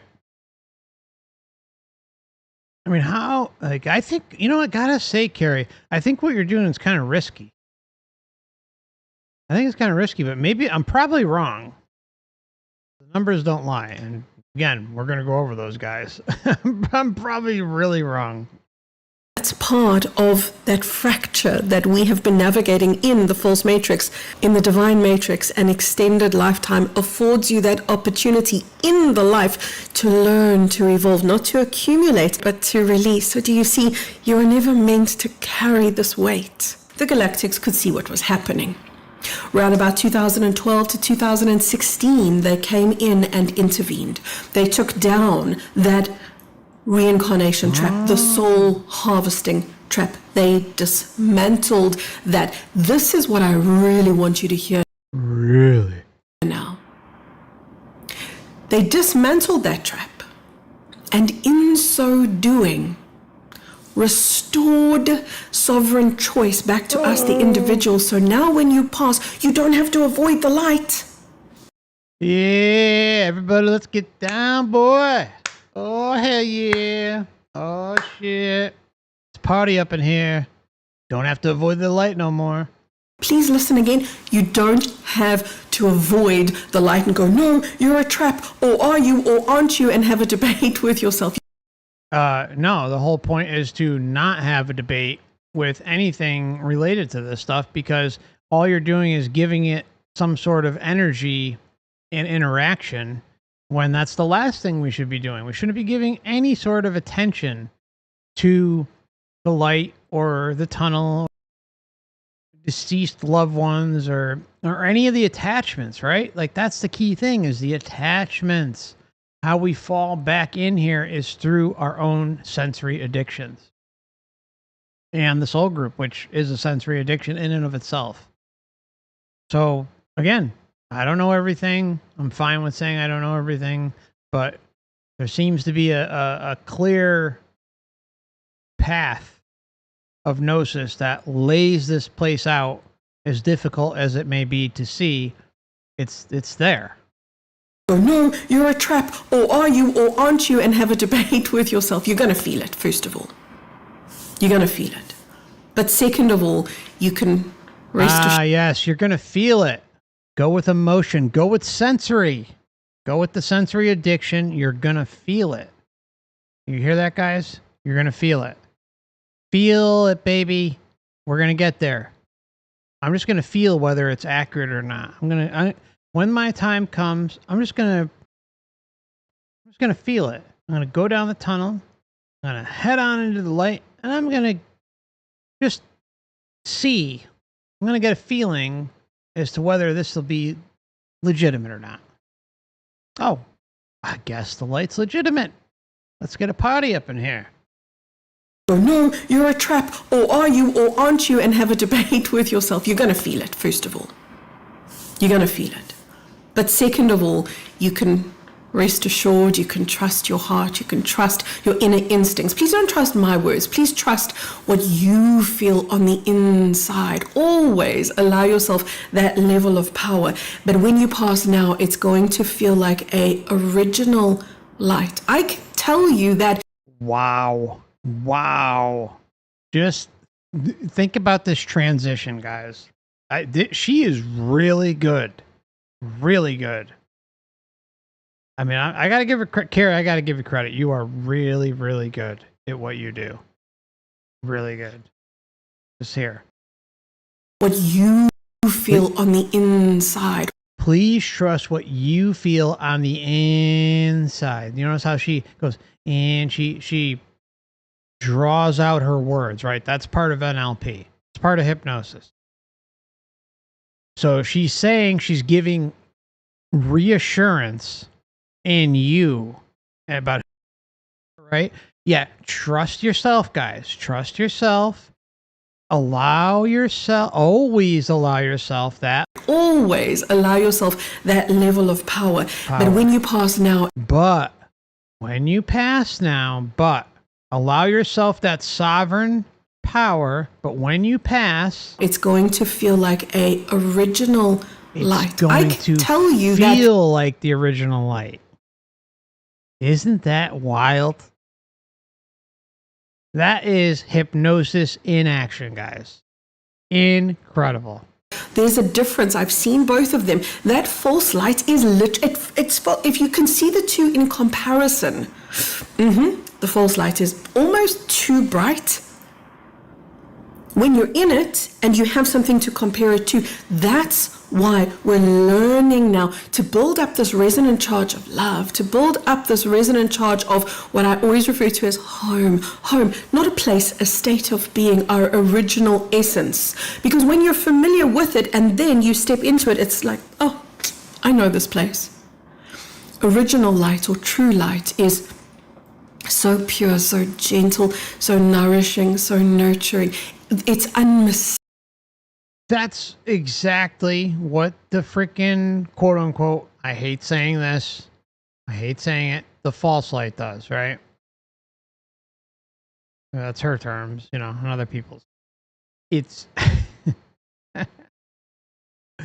it nourishes you, pats you on the head, makes you feel good, makes you feel everything's going to be okay, regardless of how many good or bad things you did in your most recent incarnation. It's all good. That's what it does. It nourishes you. It doesn't, quote unquote, judge you, right?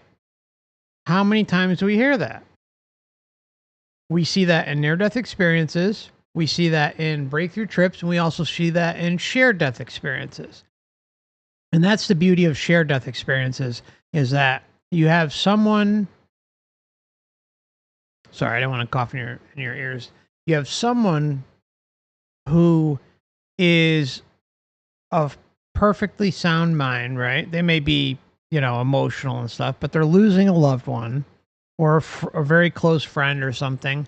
And then as the individual who is dying dies, they basically act as a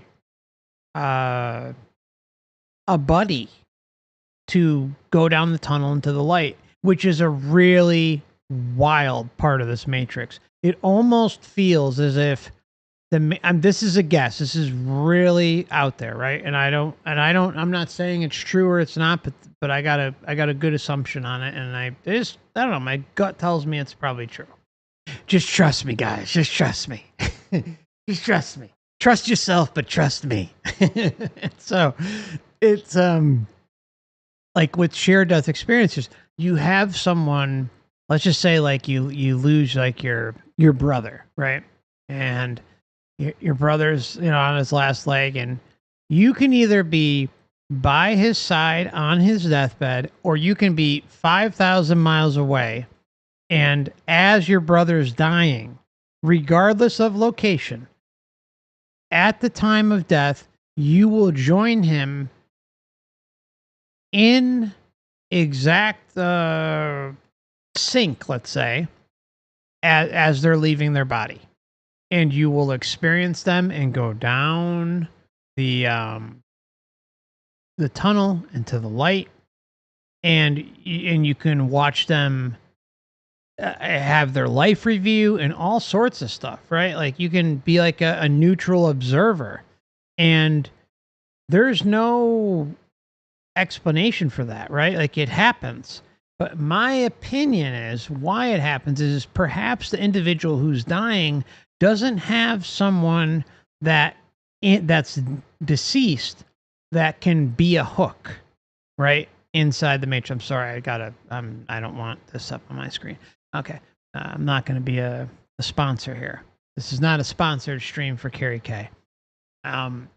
So, you know what I'm saying? Like, I think that's what might be happening. I'm not 100% sure on it, because even though there's like a lot of shared death experience research out there, I'm curious about the reasoning why it happens with some and not others.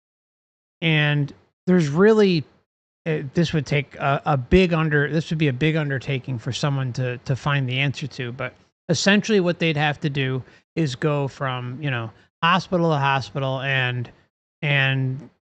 in the process of when someone is about to die, you need to ask them, is there anyone that you loved, right? Or that you can't wait to see? And if they were to say no, then you would think that the Matrix would revert its programming to someone who's alive on Earth to help, quote unquote, guide them down the tunnel into the light. Or perhaps they are so, let's say, distraught, or they can't come to terms with the fact that they're dying. So the Matrix feels that there needs to be someone who is currently living enemy to help bring them down the tunnel into the light, and kind of be a chaperone, let's say, unbeknownst to them.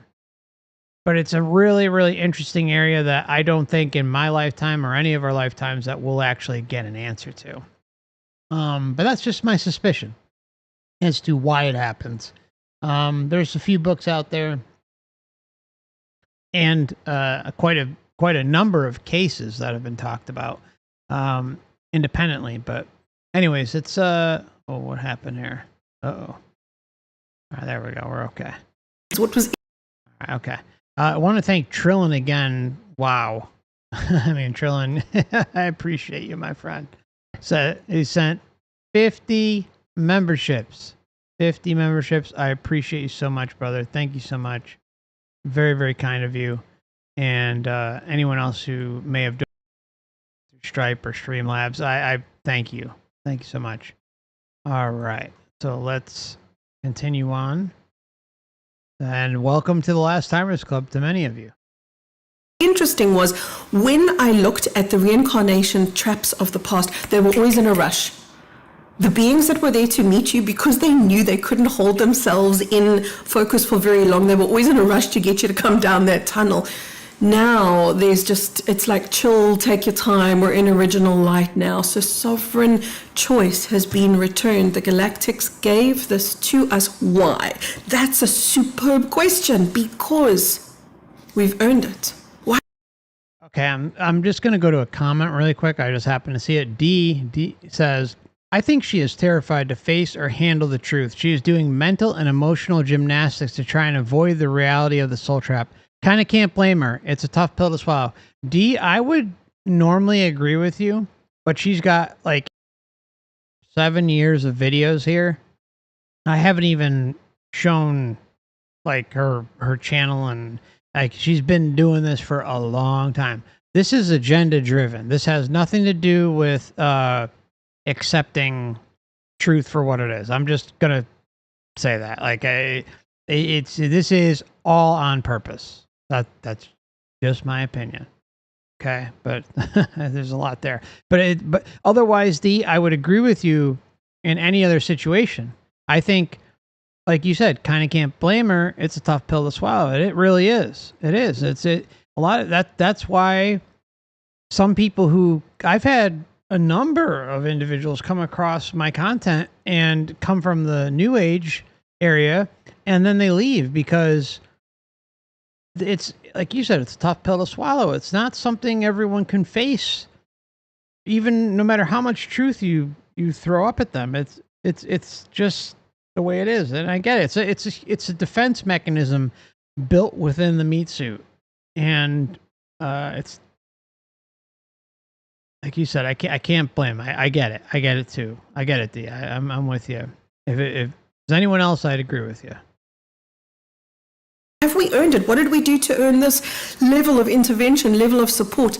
They cannot give us something we cannot give to ourselves. The moment we started contributing into the collective consciousness through our own rippling resonance, more love, light, more truth, more sovereignty. Every time you ever said that, every time you ever chose truth over a lie, you became part of the ripple. Every time you ever chose love over separation or resentment, you did that. You became part of the ripple. Every time you said yes to your truth, even when it was difficult, when you had to face something inside yourself that you didn't want to see, but you were courageous, you did that. You were courageous enough to see it. You began to infuse the collective with a ripple of light, and then the galactics could meet that light, not to... What the heck is infuse the collective? No, we won't be joining you. Plasma Light Tribe. See, she can't go... I wonder if she... I have to look. But I wonder if she built the Plasma Light Tribe, years ago, right? And so that's why maybe the Plasma Light Tribe was something she did 5, 6, 7 years ago. I don't know, right? I'm again, if I'm wrong, I'm wrong. I'm not saying this is true or not, but I'm just throwing it out there as a possibility. Maybe the Plasma Light Tribe started as, this new age alien UFO thing, channeling type deal, and then she started getting inundated with the questions about the soul trap, which I think, I'm not even joking, all these new age people have been asked these questions. On my old computer, I had about at least 6 of them that I've been meaning to cover forever, but this one just just blew me out of the water. And so I think she may have set this Plasma Light Tribe up years ago, and so she has to still kind of, that's why the false light thing comes into play, right? Like, she has to protect her brand. She has to protect the Plasma Light Tribe and her empire. And, well, as a result, maybe 5, 6 years later, here we are today. And this is why there's the good light and the bad light. the Matrix soul trap, the reincarnation soul trap has been shut down, blah, blah, blah. You know, like that's just my guess. I could be wrong. Separation or resentment, you did that. You became part of the ripple. Every time you said yes to your truth, even when it was difficult, when you had to face something inside yourself that you didn't want to see, but you were courageous, you did that. You were courageous enough to see it. Okay, let me just drop a little truth bomb here. If you come to Earth, if you're here, you're courageous, right? We're all quote unquote courageous, and we're all warriors and all that stuff, right? Again, none of us are special, but right? But the reason why everything is so messed up, the reason why we're exhausted and tired and all that, not only does it have to do with us being poisoned while in the meat suit in this specific period of time in the Matrix, but it also has to do with just our essence being exhausted and tired, right? So she's connecting with people on these levels that are obvious, right? So, hey, everybody in the chat, are you exhausted? Are you tired? Are you worried, run down, listless? Do you pop out at parties? Are you unpopular? You know what I'm saying? It's like, come on. It's things that almost every human can relate to, and that's an easy way to suck people in. I'm just and then when you flash the wand and say, hey, I've got the answers for you. You may be tired, you may be listless, you may be unpopular, but at the end of the day, I've got solutions for you. And are you going to listen to me and my hypnosis program and my NLP tactics? Or, are you just going to not join the Plasma Light Tribe? You know, I think I should change the Last Timers Club to the Plasma Light Tribe. What do you guys think? Should I change it? You began to infuse the collective with a ripple of light, and then the galactics could meet that light, not to give you something that now you couldn't give to yourself, but rather to meet that light and say, sovereignty, baby. Is that what you called for? Here it is. You called that. You summoned that into being. Summon the demon of sovereignty. Come on. It's just, why? I feel it feels so dirty. It is just so dirty. Carrie, you can't mess with other true essence beings like this, Carrie. Come on. You should do a full retraction immediately. If you do a full retraction, I'll remove this video. I promise. I'll remove the video. Anything related to the soul trap, and I'll retract it. Come on, you got to think about others. I think this just got to be. How do you sleep at night? There it is. You called that. You summoned that into being. Reincarnation is now a sovereign choice. What's going to happen after you pass? Exactly that. The choice is now yours. You know what? Hold on. I'm going to show you a video. It's going to take me a minute. You want to hear about sovereign decisions? Okay, I really hope I can find this quick. Please. I meant to show this about a week or two ago. Please, it's got to be here. It's so sad. So sad. Remember.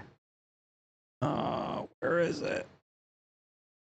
All right, I'll have her keep going, and when I find it, I will put it up. Hold on. Let's just say that you were to pass away before Ascension happened, before we shift into 5D. Here's what a choice could look like.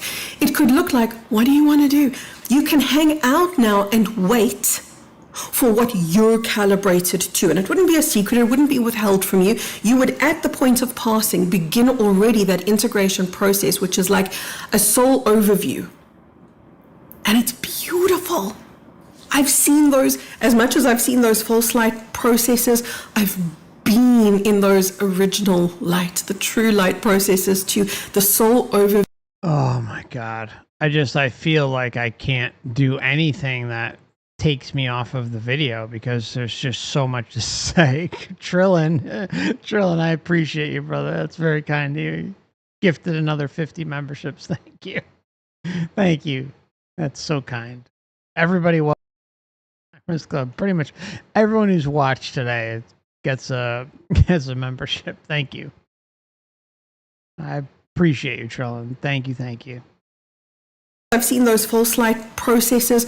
I've been in those original light, the true light processes to the soul overview is magnificent. You are at one with yourself, with soul, with source. It is just sublime beauty. And you'll sit in that soup and you will know, in that soup of love light, you will know what your soul's next alignment is. Is it to align to 5D? Is that, had you stayed in your body in this incarnation where you would have landed up? Or would you have chosen the other choice, which is to move into a 4D planet outside of the false matrix? Guys, do you see this? There we go. Do you understand? Dropping the 4D, the 5D, the 3D. Like, how do you know? There's a really big name out there who claims that that's the answer. Wrote a book on it and everything. The question is how do you know? How do you know that going to quote unquote 4D, 5D, and you got to remember that people come up with their own kind of thoughts about what 3D, 4D, 5D, a million D is, right? So you already have these pre-baked ideas. And so what does the Matrix do? What's the biggest lesson that we all can learn is how this system customizes to the individual. That's 100% fact. Every single second of every single day, of every single month, of every single year is recorded. And it is used in the life review basically against us in some quote unquote loving way, some loving fashion, right? That's just the truth. That's just how this place works. And so when you come up with ideas about the fabric of reality and how things work, and you have convinced yourself that it is that way, what do you think the Matrix is going to do? It's going to customize to you. It's going to customize to the individual like it does for every other individual. Because we can prove that. We have the evidence for that. That's not going away. It's there in spades times a million. Like, it's one of the biggest data points out there, how everything is customized. So just like really think about that information. Think about what I just said. It's like, it's really, really important, guys.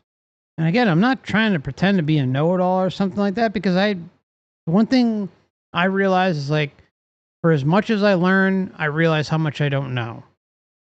And I'm comfortable saying that. And I think everybody needs to get to that point. Like, we can prove a lot of things. There's a lot of evidence for certain things that suggests certain things, but it doesn't mean that we are going to know everything, because we're in someone else's construct, something else's construct. And it has certain parameters. And part of the parameters is that we're not supposed to know everything, especially when it comes to answers to the big questions in life. That's just the way it is. I'm sorry. I wish it was different. That's it. You know, I didn't make the rules, but part of the rules are identified by researching the topic of the soul trap and experiencer cases. And that's what I do on this channel.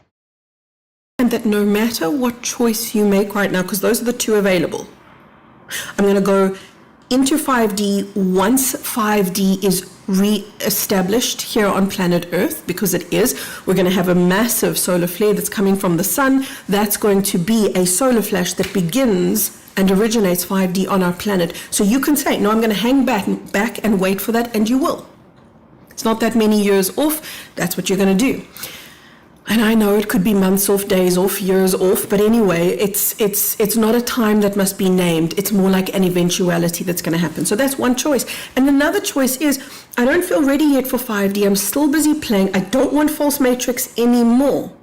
And it's not even a choice. Your choice is, am I going to wait for the 5D Earth to unfold and then come in as a physical incarnation? Or am I going to go into another, what we would call ascension cycle, where you would start at 4D, not 3D. 4D, not 3D. Not the false matrix, the divine matrix. Well, how, again, I put forth the question, how do you know that 4D or 5D or 8D or a million D is the true matrix? You don't know. You do not know. I do not know. Nobody knows right here, right now. You can 10,000 times. You can leave your body and go to the jungles of Peru and do ayahuasca or do DMT or, 7 grams of mushrooms. And it's at the end of the day, you're going to feel like you got some answers, but when the dust settles, you're going to realize that you know some things and you don't know others. And you just got to be okay with that, right? Like, it's just the way this place is set up. We didn't make the rules, but unfortunately, we are part of the rule set within this created insane asylum. And it's not just Earth, right? Like, I want to make that really, really clear. It's not just Earth, guys. It's the overarching matrix system, which seems to involve the astral realm and potentially other material realms that I can't say 100% is true or not, but it would make sense. If you think about the intricacy, the depth that this place goes, just in this realm, there has to be other material realms linked to it where we're memory wiped and various levels of the astral realm, etheric realms, however you want to call them, right? That just, like, it just makes sense, right? You're not going to create something this sophisticated and without layers, right? Or layers of hope and deception. And I think all it takes is very simple. I think all it takes is for us to realize that we are sovereign creator beings capable of implementing our own liberation through non-interference, right? Creating our own realm, right? Using our intention as creator beings to leave at the time of natural death. That's it. Instead of relying on hope and faith. Hope and faith. Hope and faith. That's what this place is all about. It's all about sucking us in. It doesn't matter whether it's Carrie or somebody else. It's just, or the Catholic Church or the Muslim Brotherhood or whoever, right? Doesn't matter who it is. The objective is the same. To keep us, to give us fragments of truth, or in some cases, a bunch of garbage, and then in other cases, a lot of truth, sprinkled with some slight garbage.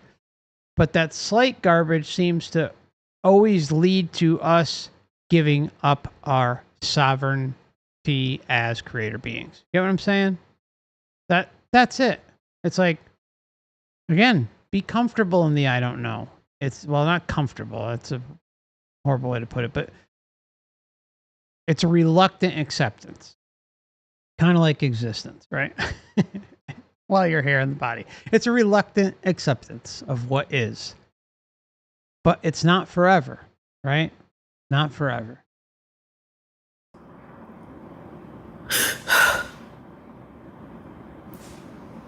just take what I'm saying in. Just feel this in the deepest core part of you.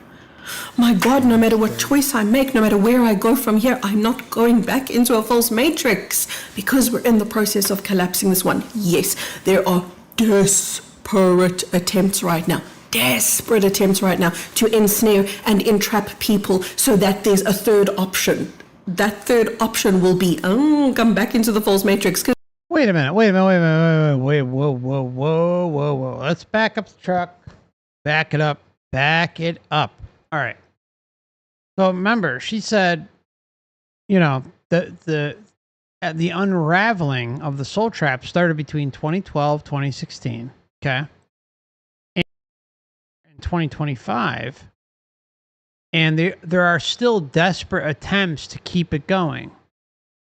Well, if it's been dismantled, I mean, you would think, even if on the later end of her assertion or her proclamation of 2016 was in fact true, then we're talking about 9 years. You're telling me this whole thing hasn't been wrapped up in 9 years? Like, there's still these desperate motivations of others to keep us ensnared here?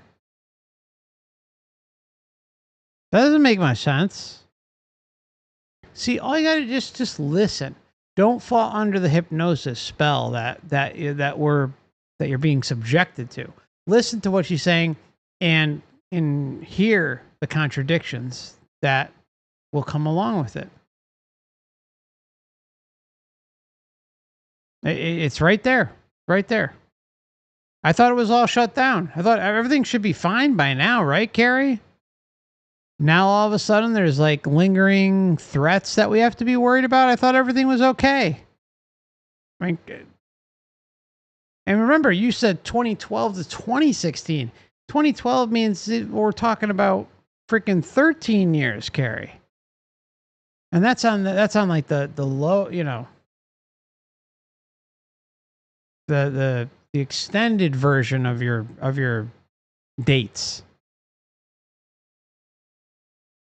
But even if we went with 2016, we're still talking many years, and this is still going on, and the world's only gotten more and more insane. What is it, Carrie? Which one is it? Who's threatening us? Who's trying to ensnare and entrap us out of desperation in 2025 after all these years? I want to know who they are and what they are. And why should I trust you? And that there is some organic OG matrix that has my best interests at heart. Why should I trust that? I just want to know. I mean, I can't find it. I'd like to find it, but maybe you can share with us in response, or just take down your videos and, stop suckering people in with your hypnotic suggestions and NLP. Just be nice to people, right?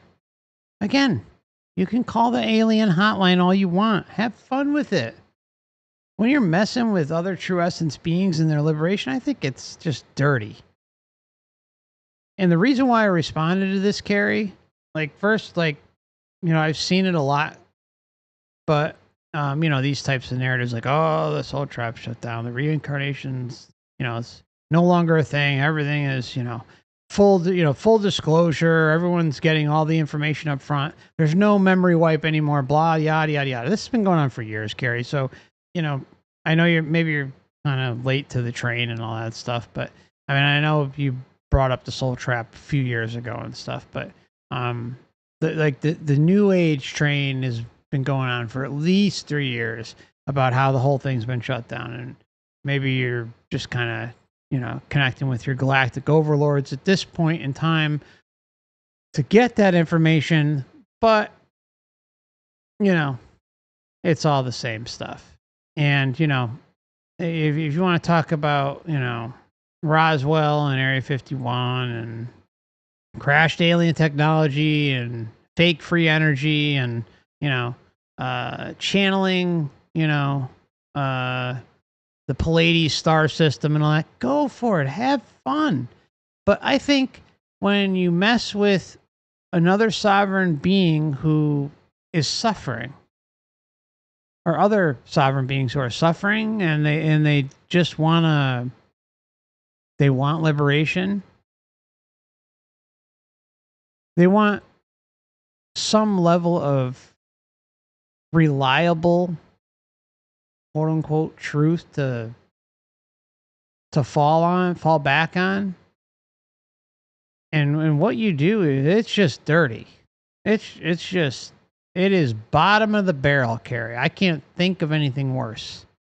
Short of, like, I guess, I could think of a lot worse, but at the same time, your message is apparently resonating with the internet. Come on, Carrie. You can do better than that. Go inside that deep black heart of yours and do what's right. And I promise I will delete this video. But I will also fight you in copyright court if it comes down to it. So I'm just letting you know in advance. Letting you know. You could be nice. And again, nobody go to Carrie's channel. Nobody bother her or anything like that. It's just...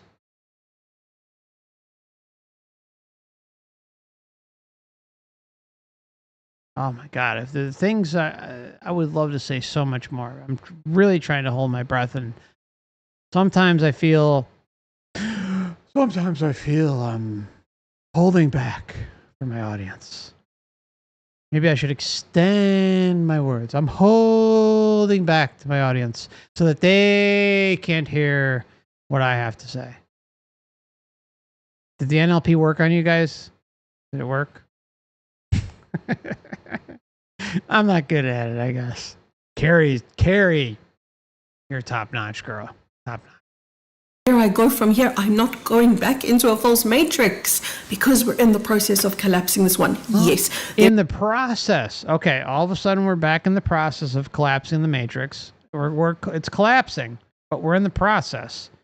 How many freaking years does it take, Carrie? You said it started apparently in between 2012 and 2016. How many years does it take for the matrix to collapse? And the matrix was less inverted now than it was. I have no clue.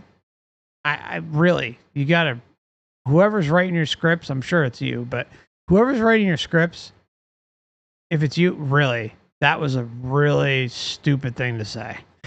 Not a smart thing to say, Carrie. I'm telling you. You gotta be careful with that one. I mean, Christ. I think anyone knows that since 2016, it's gotten more and more insane and crazier. And it has absolutely nothing to do with the Matrix being shut down. If not, the Matrix has expanded its gates beyond any imagination possible within the multiverse.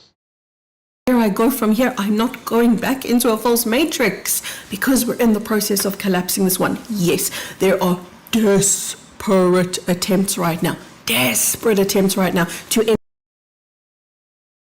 there are desperate attempts right now. Ensnare and entrap people so that there's a third option. That third option will be, come back into the false matrix, because that's what the Archons are trying to do. That's what all of the war for your soul is about. It's about, can we just ensnare a couple of you guys so that we can repopulate a new false matrix elsewhere? Because look, we've lost our ability to host the false matrix on Earth. That's coming to an end. So they're trying to insert a third choice as of right now. As I speak to you, that third choice is not. Okay, hold on. Before she gets to the third choice, remember, it's coming to an end, guys. So you know what that implies? This should be a news flash for anyone listening to Carrie. It's coming to an end, but again, I'm going to bring up the dates again because I hammer the point, right? 2012 to 2016, we are in 2025, right? If it's coming to a close, that means it hasn't closed yet. That means that the reincarnation soul trap apparently is still functioning on some level. So that means that just out of pure common sense, anyone who is listening to you or taking this under advisement should think that, okay, well, if there's even like a 0.002% chance of this still going on, then I probably should be careful and look out for myself and not necessarily trust, the OG false light or the OG, the divine OG light or whatever it is, right? Just saying. I mean, in your video here, we've already heard you basically admit that. Like, it's not fully shut down. It's shut down, but it's not fully shut down. Just letting you guys know. So if it's not fully shut down, then anyone listening should be careful. And in sense, just take care of themselves, right? And not necessarily trust anything anyone says at leading up to and at the time of their natural death. That's all. Available. Might be future. Our ability to host the false matrix on Earth, that's coming to an end. So they're trying to insert a third choice. As of right now, as I speak to you, that third choice is not available. Might be. Future's not cast in stone, but right now it's not available. So those are essentially your two choices, and that's what would have happened to your loved ones who passed away. Guys, there's not a date here. Round about 2012 to 2016 is when this trap was taken down. Here we go. This is the risky My part. dad passed in 2011. No, wait. This is like Sylvia Brown, right? Like trying to like this, whenever these people get into dates, that's when they get in trouble. Well, the Matrix is on July 1st of 2040, or the Matrix was, the Soul Trap was shut down, somewhere in the realm of 2012, 2016. When they start putting out dates, especially if it's like close or something like that, they always end up getting proven wrong. Always. As I speak to you, that third choice is not available. Might be. Future's not cast in stone, available. But right now it's not available. So those are essentially your two choices, and that's what would have happened to your loved ones who passed away. Guys, there's not a date here.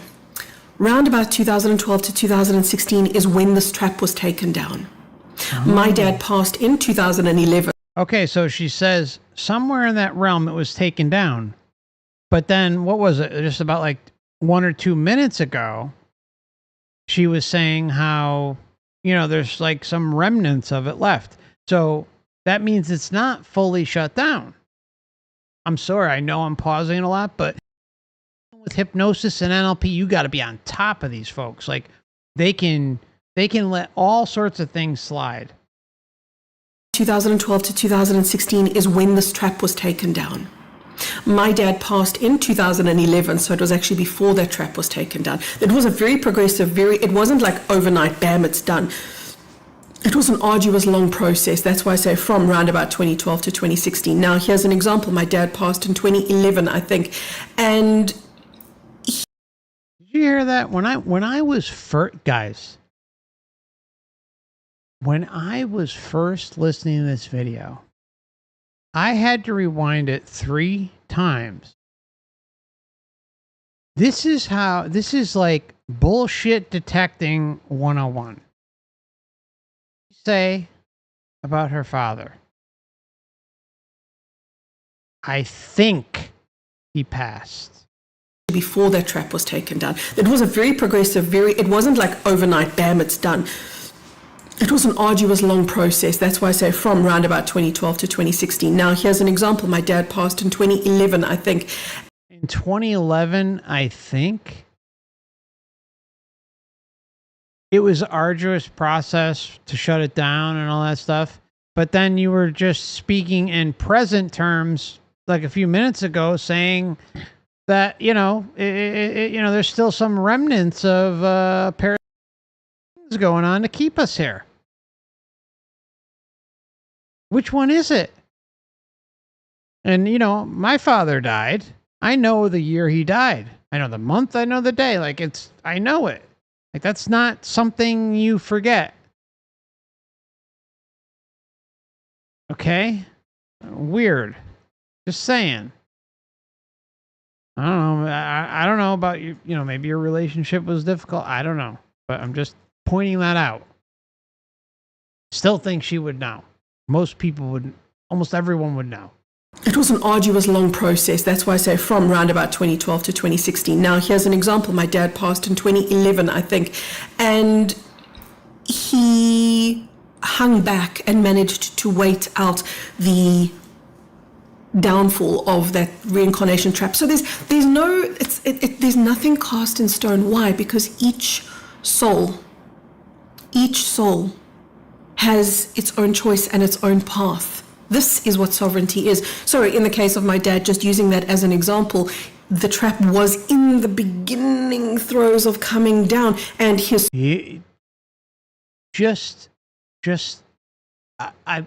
When you... Please, if you are a subscriber, if you've listened to her, or anyone who talks like this, please look up how NLP is done, neuro-linguistic programming. Look it up. You look up anyone who trains in this, and you're going to see it. You're going to look at this video again with fresh eyes and be like, wow. I don't think there's anything dirtier than people, you know, dropping hypnosis on others unknowingly. And that's the problem. Like, unless you're familiar with this stuff, it's crazy.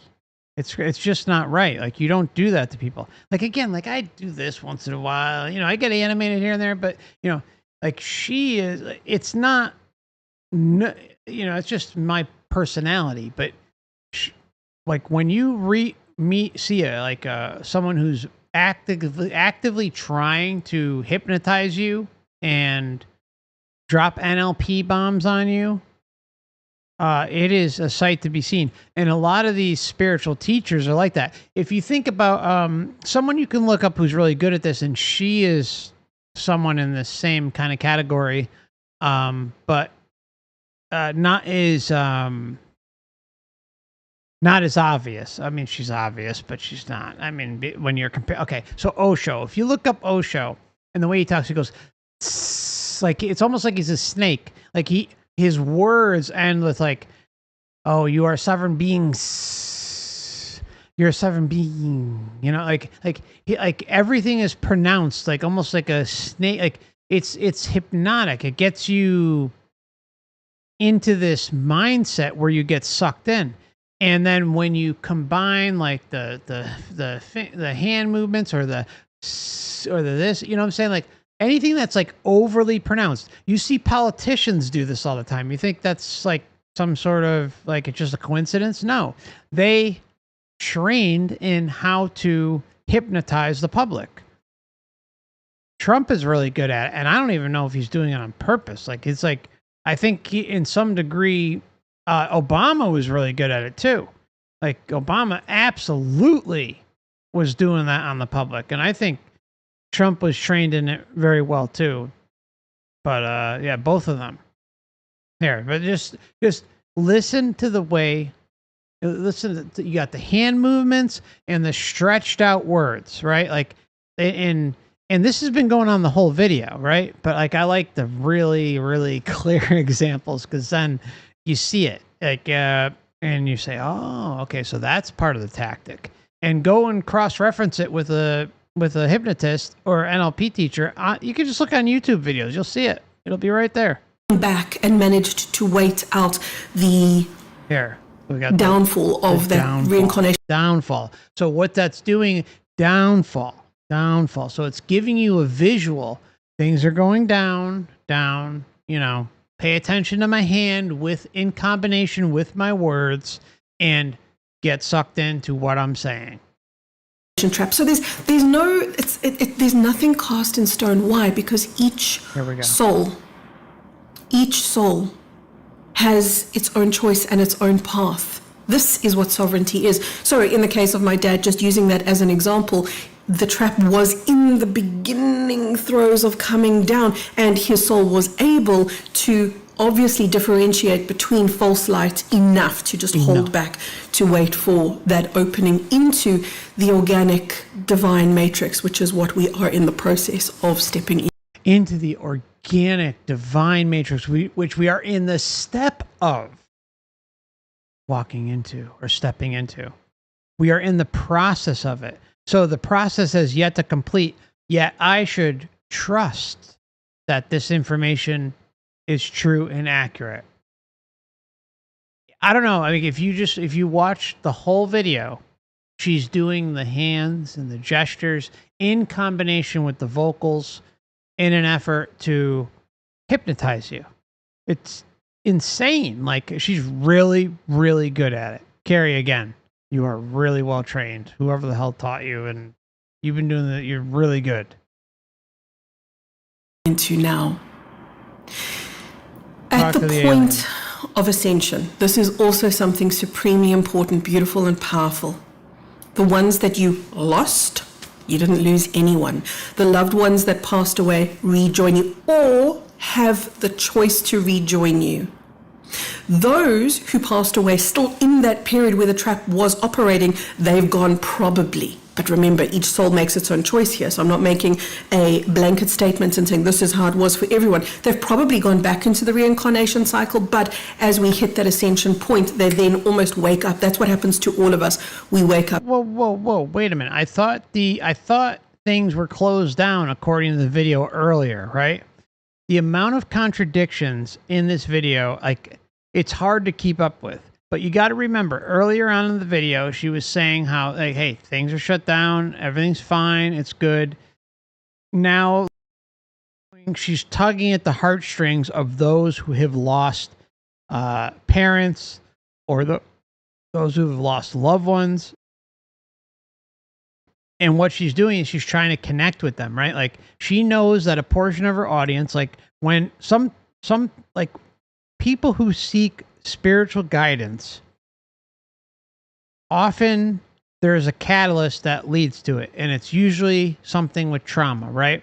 Or there's just like a natural awakening process, right? Like within the matrix too, but a lot of it is based on a moment in time when we have trauma, and it's usually revolved around someone dying. Not always, again, I'm not going to say always, but it happens a lot. And so what she's doing is kind of like padding things, like where here we are, we're what, like, we're 20 minutes into the video with 4 minutes remaining. And she's got you so under a spell at this point that you don't know whether you're coming or going, but yet reaches a point where maybe you connect with her because you lost a parent or someone very close to you, maybe your wife or your husband, or your brother, or your sister, or your grandmother, who knows, grandpa, you know, like you lost someone big in your life, and she's connecting with you in that moment. And all the contradictions that have happened up until that point are erased because of the hypnosis and the NLP tactics being acted out in this video. And then they'll have the choice to return back to you or not. So the key now is how much light can you let in? How much love can you say yes to? How much home can you experience as a resonance? Because I want you to know that from my heart, all the way into yours, Okay, I'm sorry. I like it. We're at a point in the video where I'm just gonna, like, I want to point out again the tactics being used here, because it's really important that people know this and look out for this, because there's a lot of content creators that do this shit. All right, so here we go. Wait a minute. There's a resonance. Resonance. Because I want you to know that from my heart, from my heart to you, all the way into yours. from my heart all the way into yours. So we're connecting my heart all the way into yours.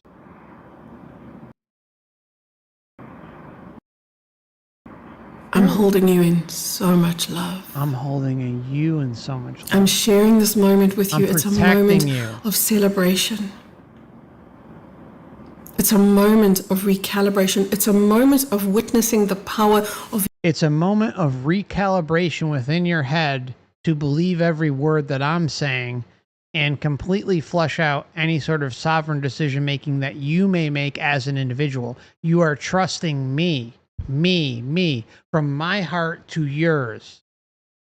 Your personal transformation. You were a part of the dismantling of that soul harvesting trap. You were a part of that. So now, like, you're part of the soul trap, like soul harvesting dismantling project, right? So now all of a sudden, what is she doing? She's boosting you up as some like warrior, some Matrix freaking warrior that's going around with machine guns and taking this shit down, right? She's taking the power that she takes from you for a moment and then pushing it back onto you for a moment so that you suck it in and feel empowered, and then takes it away again. It's a push and pull. That's how it works. It's a push and pull. And by the way, there will be souls who say, 5D, yep, it's my next choice. That's where I'm going to go. Maybe they don't come into Earth's 5D. That's also a choice, just so you know. Maybe they're going to go back to what we would think of as a home planet. Maybe they're going to go into the Pleiades. Maybe they're going to go back into another galaxy or another universe or wherever they come from and say, I'm sick of here, and go somewhere else. That's also a possibility. But still, it's those two streams. It's the 5D stream. Many will come back to Earth. Some will go to another 5D planet. And then, of course, it's that choice to enter. Wait, why would many go back to Earth? Wouldn't the whole purpose of people watching this video or your string of videos on this topic be that they don't want to come back to Earth? How come so many in experiencer case, like pretty much everyone universally doesn't want to come back? Most people will come back to Earth. Most people. I'm sure that's exactly what people want to hear when they're seeking liberation. But I thought the soul trap was shut down. Most people will come back to Earth. Carrie, you got to do better. You're really good at what you... It doesn't... I'm going to show you the numbers. I'm telling you, I'm probably just talking for no reason because she's really good at what she does and it's clearly connecting with people. Or another universe or wherever they come from and say, I'm sick of here, and go somewhere else. That's also a possibility. But still, it's those two streams. It's the 5D stream. Many will come back to Earth. Some will go to another 5D planet. And then, of course, it's that choice to enter another reincarnation cycle, which doesn't mean that anyone's wrong or lost or losing or bad or sitting in the back of the class because they're not allowed to be in the front. You're not broken. Your soul understands that this is just an experience. You are an infinite thing having an experience. Don't worry about it. If you end up reincarnating again, it's okay. You're just a soul having an experience. No problem. Just trust me. And buy my book for $29.99 plus shipping and handling, and book a session with me for $666.66.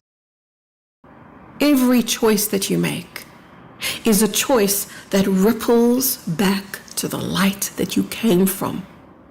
Do you understand that? Every choice that you make in this realm, in every lifetime, false matrix, divine matrix, wherever you are, every choice is a growth point, and every growth point becomes a ripple that begins to contribute, not feed, but to contribute. Wow. I mean, do you like, look, I stop videos all the time, right? And I ramble on, but I feel like I need to stop this video like every freaking 15, 20 seconds, for Christ's sake. Just, again, she's quick. She's quick. You got to stay on top. No joke here. Just listen to what she said. She's talking about karma, right? Karma, which is part of the bullshit aspect of the Matrix, like this belief, this perceived karma that we fall into all the time. And she said, oh, no problem. It's okay. It's all part of the original Matrix. Everything's fine. Wink, wink. Having an experience. Every choice that you make is a choice that ripples back to the light that you came from. Oh. Do you understand that? Every choice that you make in this realm, in every lifetime, false matrix, divine matrix, wherever you are, every choice is a growth point. And everything's a growth point. So look, we're all good, regardless of whether we're in some parasitic, illusion BS matrix, or whether we're in the divine matrix or the godly matrix, the true God matrix, or the real light matrix, whatever the heck you want to call it. Doesn't matter. No matter. As we trudge through this experience, regardless of whether it's bullshit or not, we're going to make it. We're going to be okay. And the divine matrix is going to be looking down and saying, good job, you. Good job. Pat you on the ass and move you onto the dugout. You know what I'm saying? It's like, come on. Really? Come on. It's just like, just unreal. Every growth point becomes a ripple that begins to contribute, not feed, but to contribute. And therefore to expand who you originally started out as, which is a being that you can think of as God or the universe. That original light that you come from expands because you're expanding. It's becoming more because you're becoming more. If only you could see the enormity of what you're actually doing. And if only you could see the enormity. You know how many times I've heard that in NDEs? If only we can see the impact that we have on others and the ripple effect that's out there. If only we can see it. If only we can experience it for just this moment in the meat suit, you would understand everything and it would all make sense. All the pain, all the suffering, all the starving children, all the bombed apartments and bombed hospitals and everything that's going on out there. All the starving children and men and women and children. All the dirty water that provides sepsis and all sorts of shit going on out there. If you only understood, if you sat back and waited a minute, just listened. Just listen to your soul, listen to your spirit, listen to you, listen to who and what you are. And if you were able to differentiate between the false matrix and the light matrix and the divine matrix, if only you were able to accomplish such greatness, then I, me, you, God, Jesus, Buddha, Muhammad, and the cross would be able to get it through to you forever and ever. And you would obviously understand. Right? Look into my eyes. Just look into my eyes. Because I'm telling you the truth. This is who I am. I'm just relaying a communication to you. And I hope that you understand. I'm here for you. Trust me. Okay, go to my website. Bye. Enormity of what you're actually doing and who you've always been. That love that I spoke about moments back, I said to you, from my heart all the way to yours, it's still going. It's still flowing. Always say yes to the presence of love. I'll speak to you really soon. Let me know in the comments below, did I leave anything out? I really hope not. I really hope you get the beauty of what this one was about. There's a video that... I really hope you got the beauty, guys. Did you get the beauty? There's a video up here, too. Right up here. You know, I don't think I've ever done that on the channel. There's a video up here. If you click here, and you click here, and there, no. Yeah, it's a little too cringy. But I understand why people do it. Not casting shade. I'm just gotta have some fun. I think you're really going to enjoy, and here it is. Here it is. Click. You've been told to. Oh, shit, she ended. Hold on. Here. Really hope you get the beauty of what this one was about. There's a video that I think you're really going to enjoy, and here it is. It'd be funny if I could somehow put a video over here and tell people, go check this out right here. I don't even know how people do that. How do you do that? I feel like because the camera's reversed and shit, you know, I don't know. I'm dyslexic, so go over here, go there. It's just, I swear, man. Okay. I bet you thought, look, this took way longer than I expected. Wow. How long have we gone?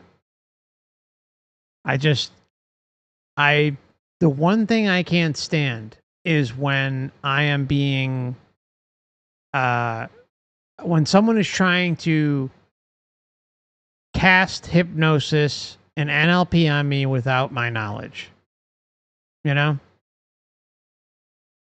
Kind of like what I've talked about with like if you're doing affirmations and stuff, a good YouTube channel or a good content creator will put the full script of what those affirmations are, and then you can kind of cross-reference them, you know, and affirmations are great, right? I mean, there's a lot of like stuff that works like within, well, I wouldn't say a lot, but there's a chunk there that works within like the new age orbit that can just help your day-to-day life. It's like there were lessons that I took from that.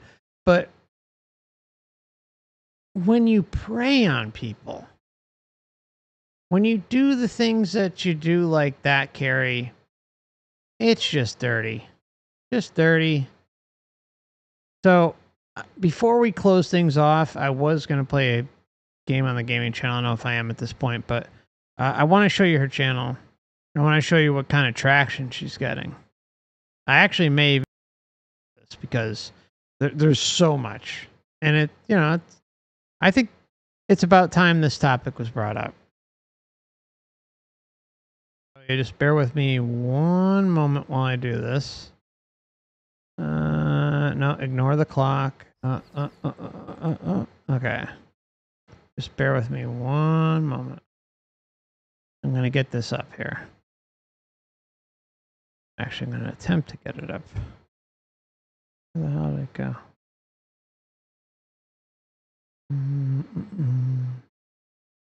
Let me get some music for y'all. Just hold.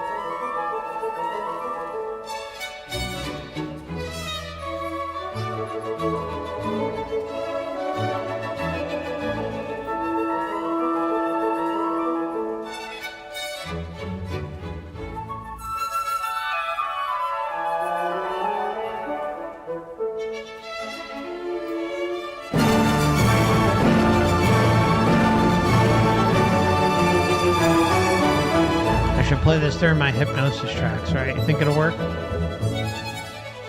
My new venture into hypnosis tracks. Alright, hopefully this works. There she is.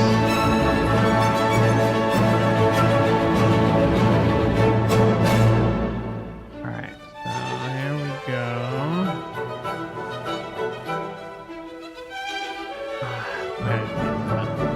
I hate this shit.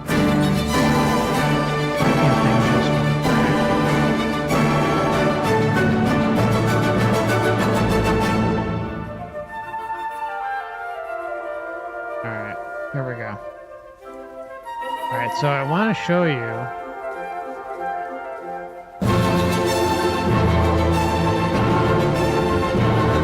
cut the music. So look here.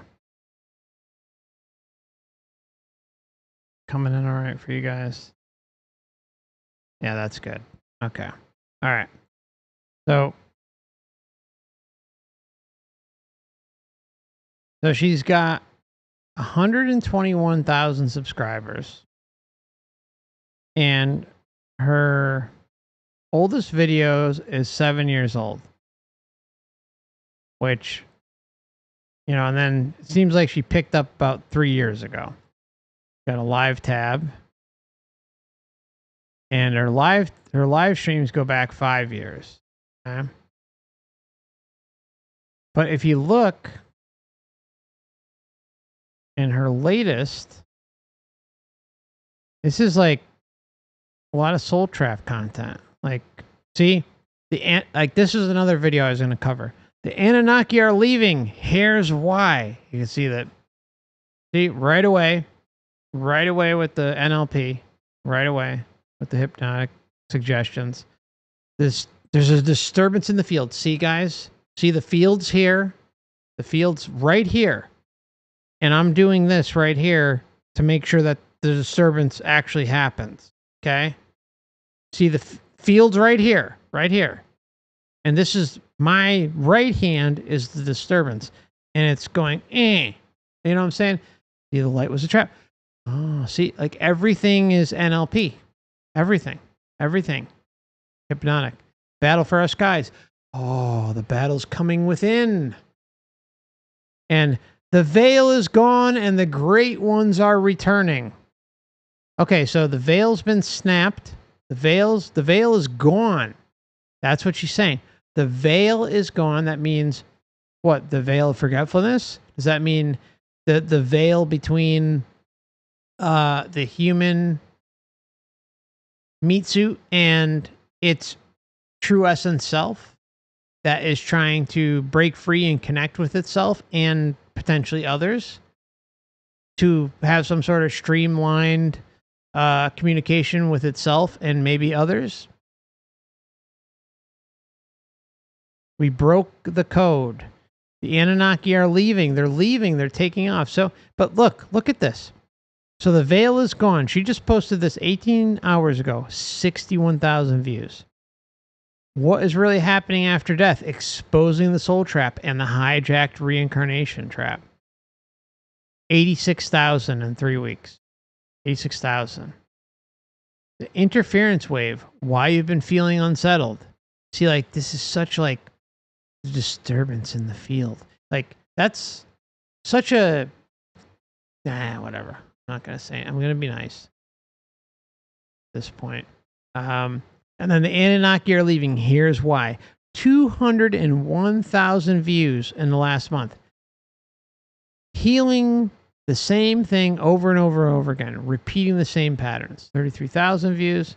And then 2 months ago, she was talking about Lemuria. So, I mean, she's really taken off. And if you look, she's shifting into the soul trap because her video was the chosen ones. This is a big one, right? The 144,000. This is the classic Bible thing, right? Where it's actually kind of messed up because it's supposed to make people feel special and like they're part of this clique and this group and like they're part of this. You're special. You're part of the 144,000. Yeah, that's you. And so what it does is it preys upon the vulnerable, kind of like the video we went over. And look, we just sped up Ascension. More people will ascend to 5D now. We just sped up Ascension. Ascension a year ago, the Ascension process has just been bing, bang, boom. It's just been flying off the handles lately, and everything's all good. Everything's cool. We're all good. Everything's all good to go, and no need to worry. By the way, I wanted to remind you that I do have Instagram, a Twitter, I'm not good with this stuff. I always forget about it. So I just want to throw it out there. I have an Instagram, a Twitter. What else do I have? A Rumble, a YouTube, an Odyssey account, and a email list. So if you'd like to join the email list, I started the email list, I think, in like 2018, 2019, and to this day, I haven't used it, but it's kind of there as like a safeguard in case something should ever happen to the channel. So feel free to sign up. I promise I'll never, ever, ever, ever sell, share, trade your data like other parasites out there that do that deplorable shit. I also have memberships available for the channel. There's a whole archive of member content, but your support's always appreciated but never expected. You can always support the channel through a super chat or Stripe donation or Streamlabs donation. It's always appreciated but never expected, but feel free to check out the links in the description if you're interested. Oh, one last thing. I have a TikTok account now. So quite a few people are saying, oh, you should go check it out. And I started posting some videos there like maybe a couple weeks ago. So if you're on there, I'm kind of just trying to build up the account to eventually stream on there.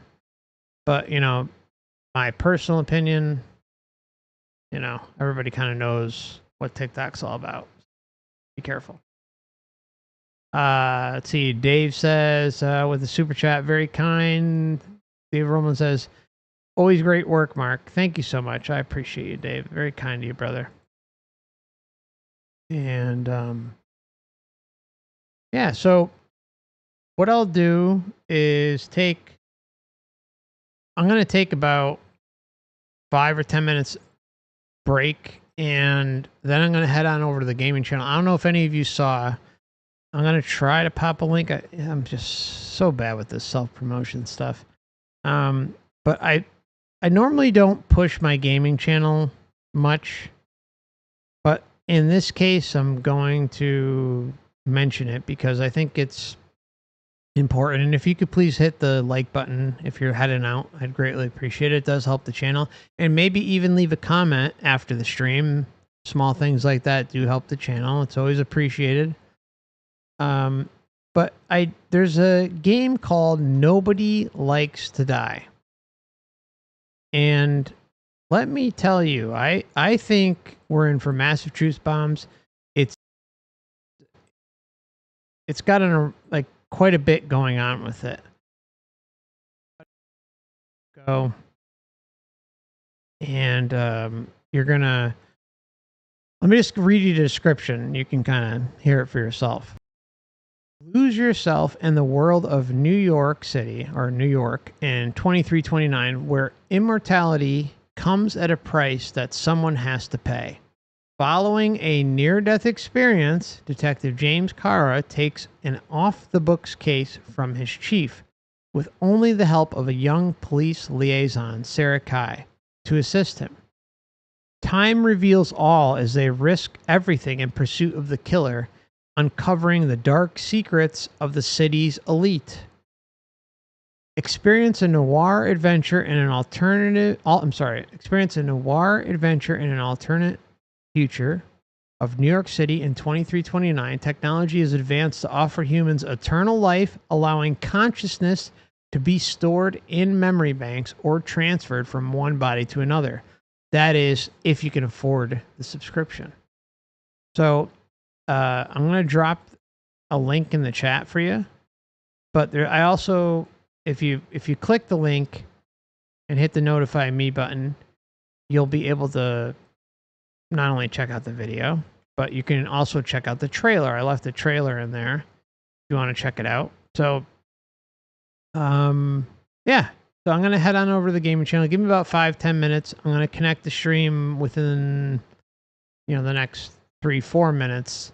And then there'll be a short countdown clock, and then we'll begin. So I want to thank you all for coming on. There is a chance that, like, if you're tuning in late to this video, there is a chance that I may have to private this video. So I hope not, And I do plan, if there's any issue, to fight any sort of copyright, false white light copyright claims that may come along. And I'll go as far as to go to court. So just letting you know, it's best not to file things that you can't win. All right. Thank you so much, everybody. Appreciate you all. Oh yeah, there is monthly member live streams on the channel. If you're interested in joining the membership, it's available on YouTube at the moment only. Odyssey's in the middle of, I guess, getting a different payment processor or something, taking way longer than it should. But again, there's a whole backlog of members content if you're interested. And like I've said before, support's always appreciated but never expected. My transmission did blow, and my my dryer within 24 hours of each other, but it's okay. You know, we all live in these difficult times. It is what it is. And so, you know, it's just one of those things, right? Where like you have, like, I was doing okay, and then, you know, the Matrix throws things all at once. Just one of those deals. So, feel free to, even just like subscribing, liking, commenting, that helps get the channel in the algorithm. And maybe if there's like an ad that you see on one of the videos, if it's something you're interested in, clicking on the ad helps too. You know, even if you're not going to buy something, like if it's something you're vaguely interested in, wink, wink, that can help the channel too. Kyla, thank you for the very kind super chat. Says, I'm sorry you had to watch her more than once. Thanks for your sacrifice. By the way, Odyssey wouldn't let me tip. Yeah, I'm sorry, Kyla. I appreciate it so much. But yeah, unfortunately, Odyssey is, they're in the middle of getting some new payment process, so I don't know. They make it difficult sometimes to, yeah, but it's all right. But it's pretty much the most free platform out there. So, all right, my friends, I'm going to run. We'll see each other again soon. I appreciate you all, and thank you so much. Much love. Have a good rest of your week ahead, and don't work too hard, and we'll see each other sometime soon, okay? And be headed on over to the gaming channel. Thank you.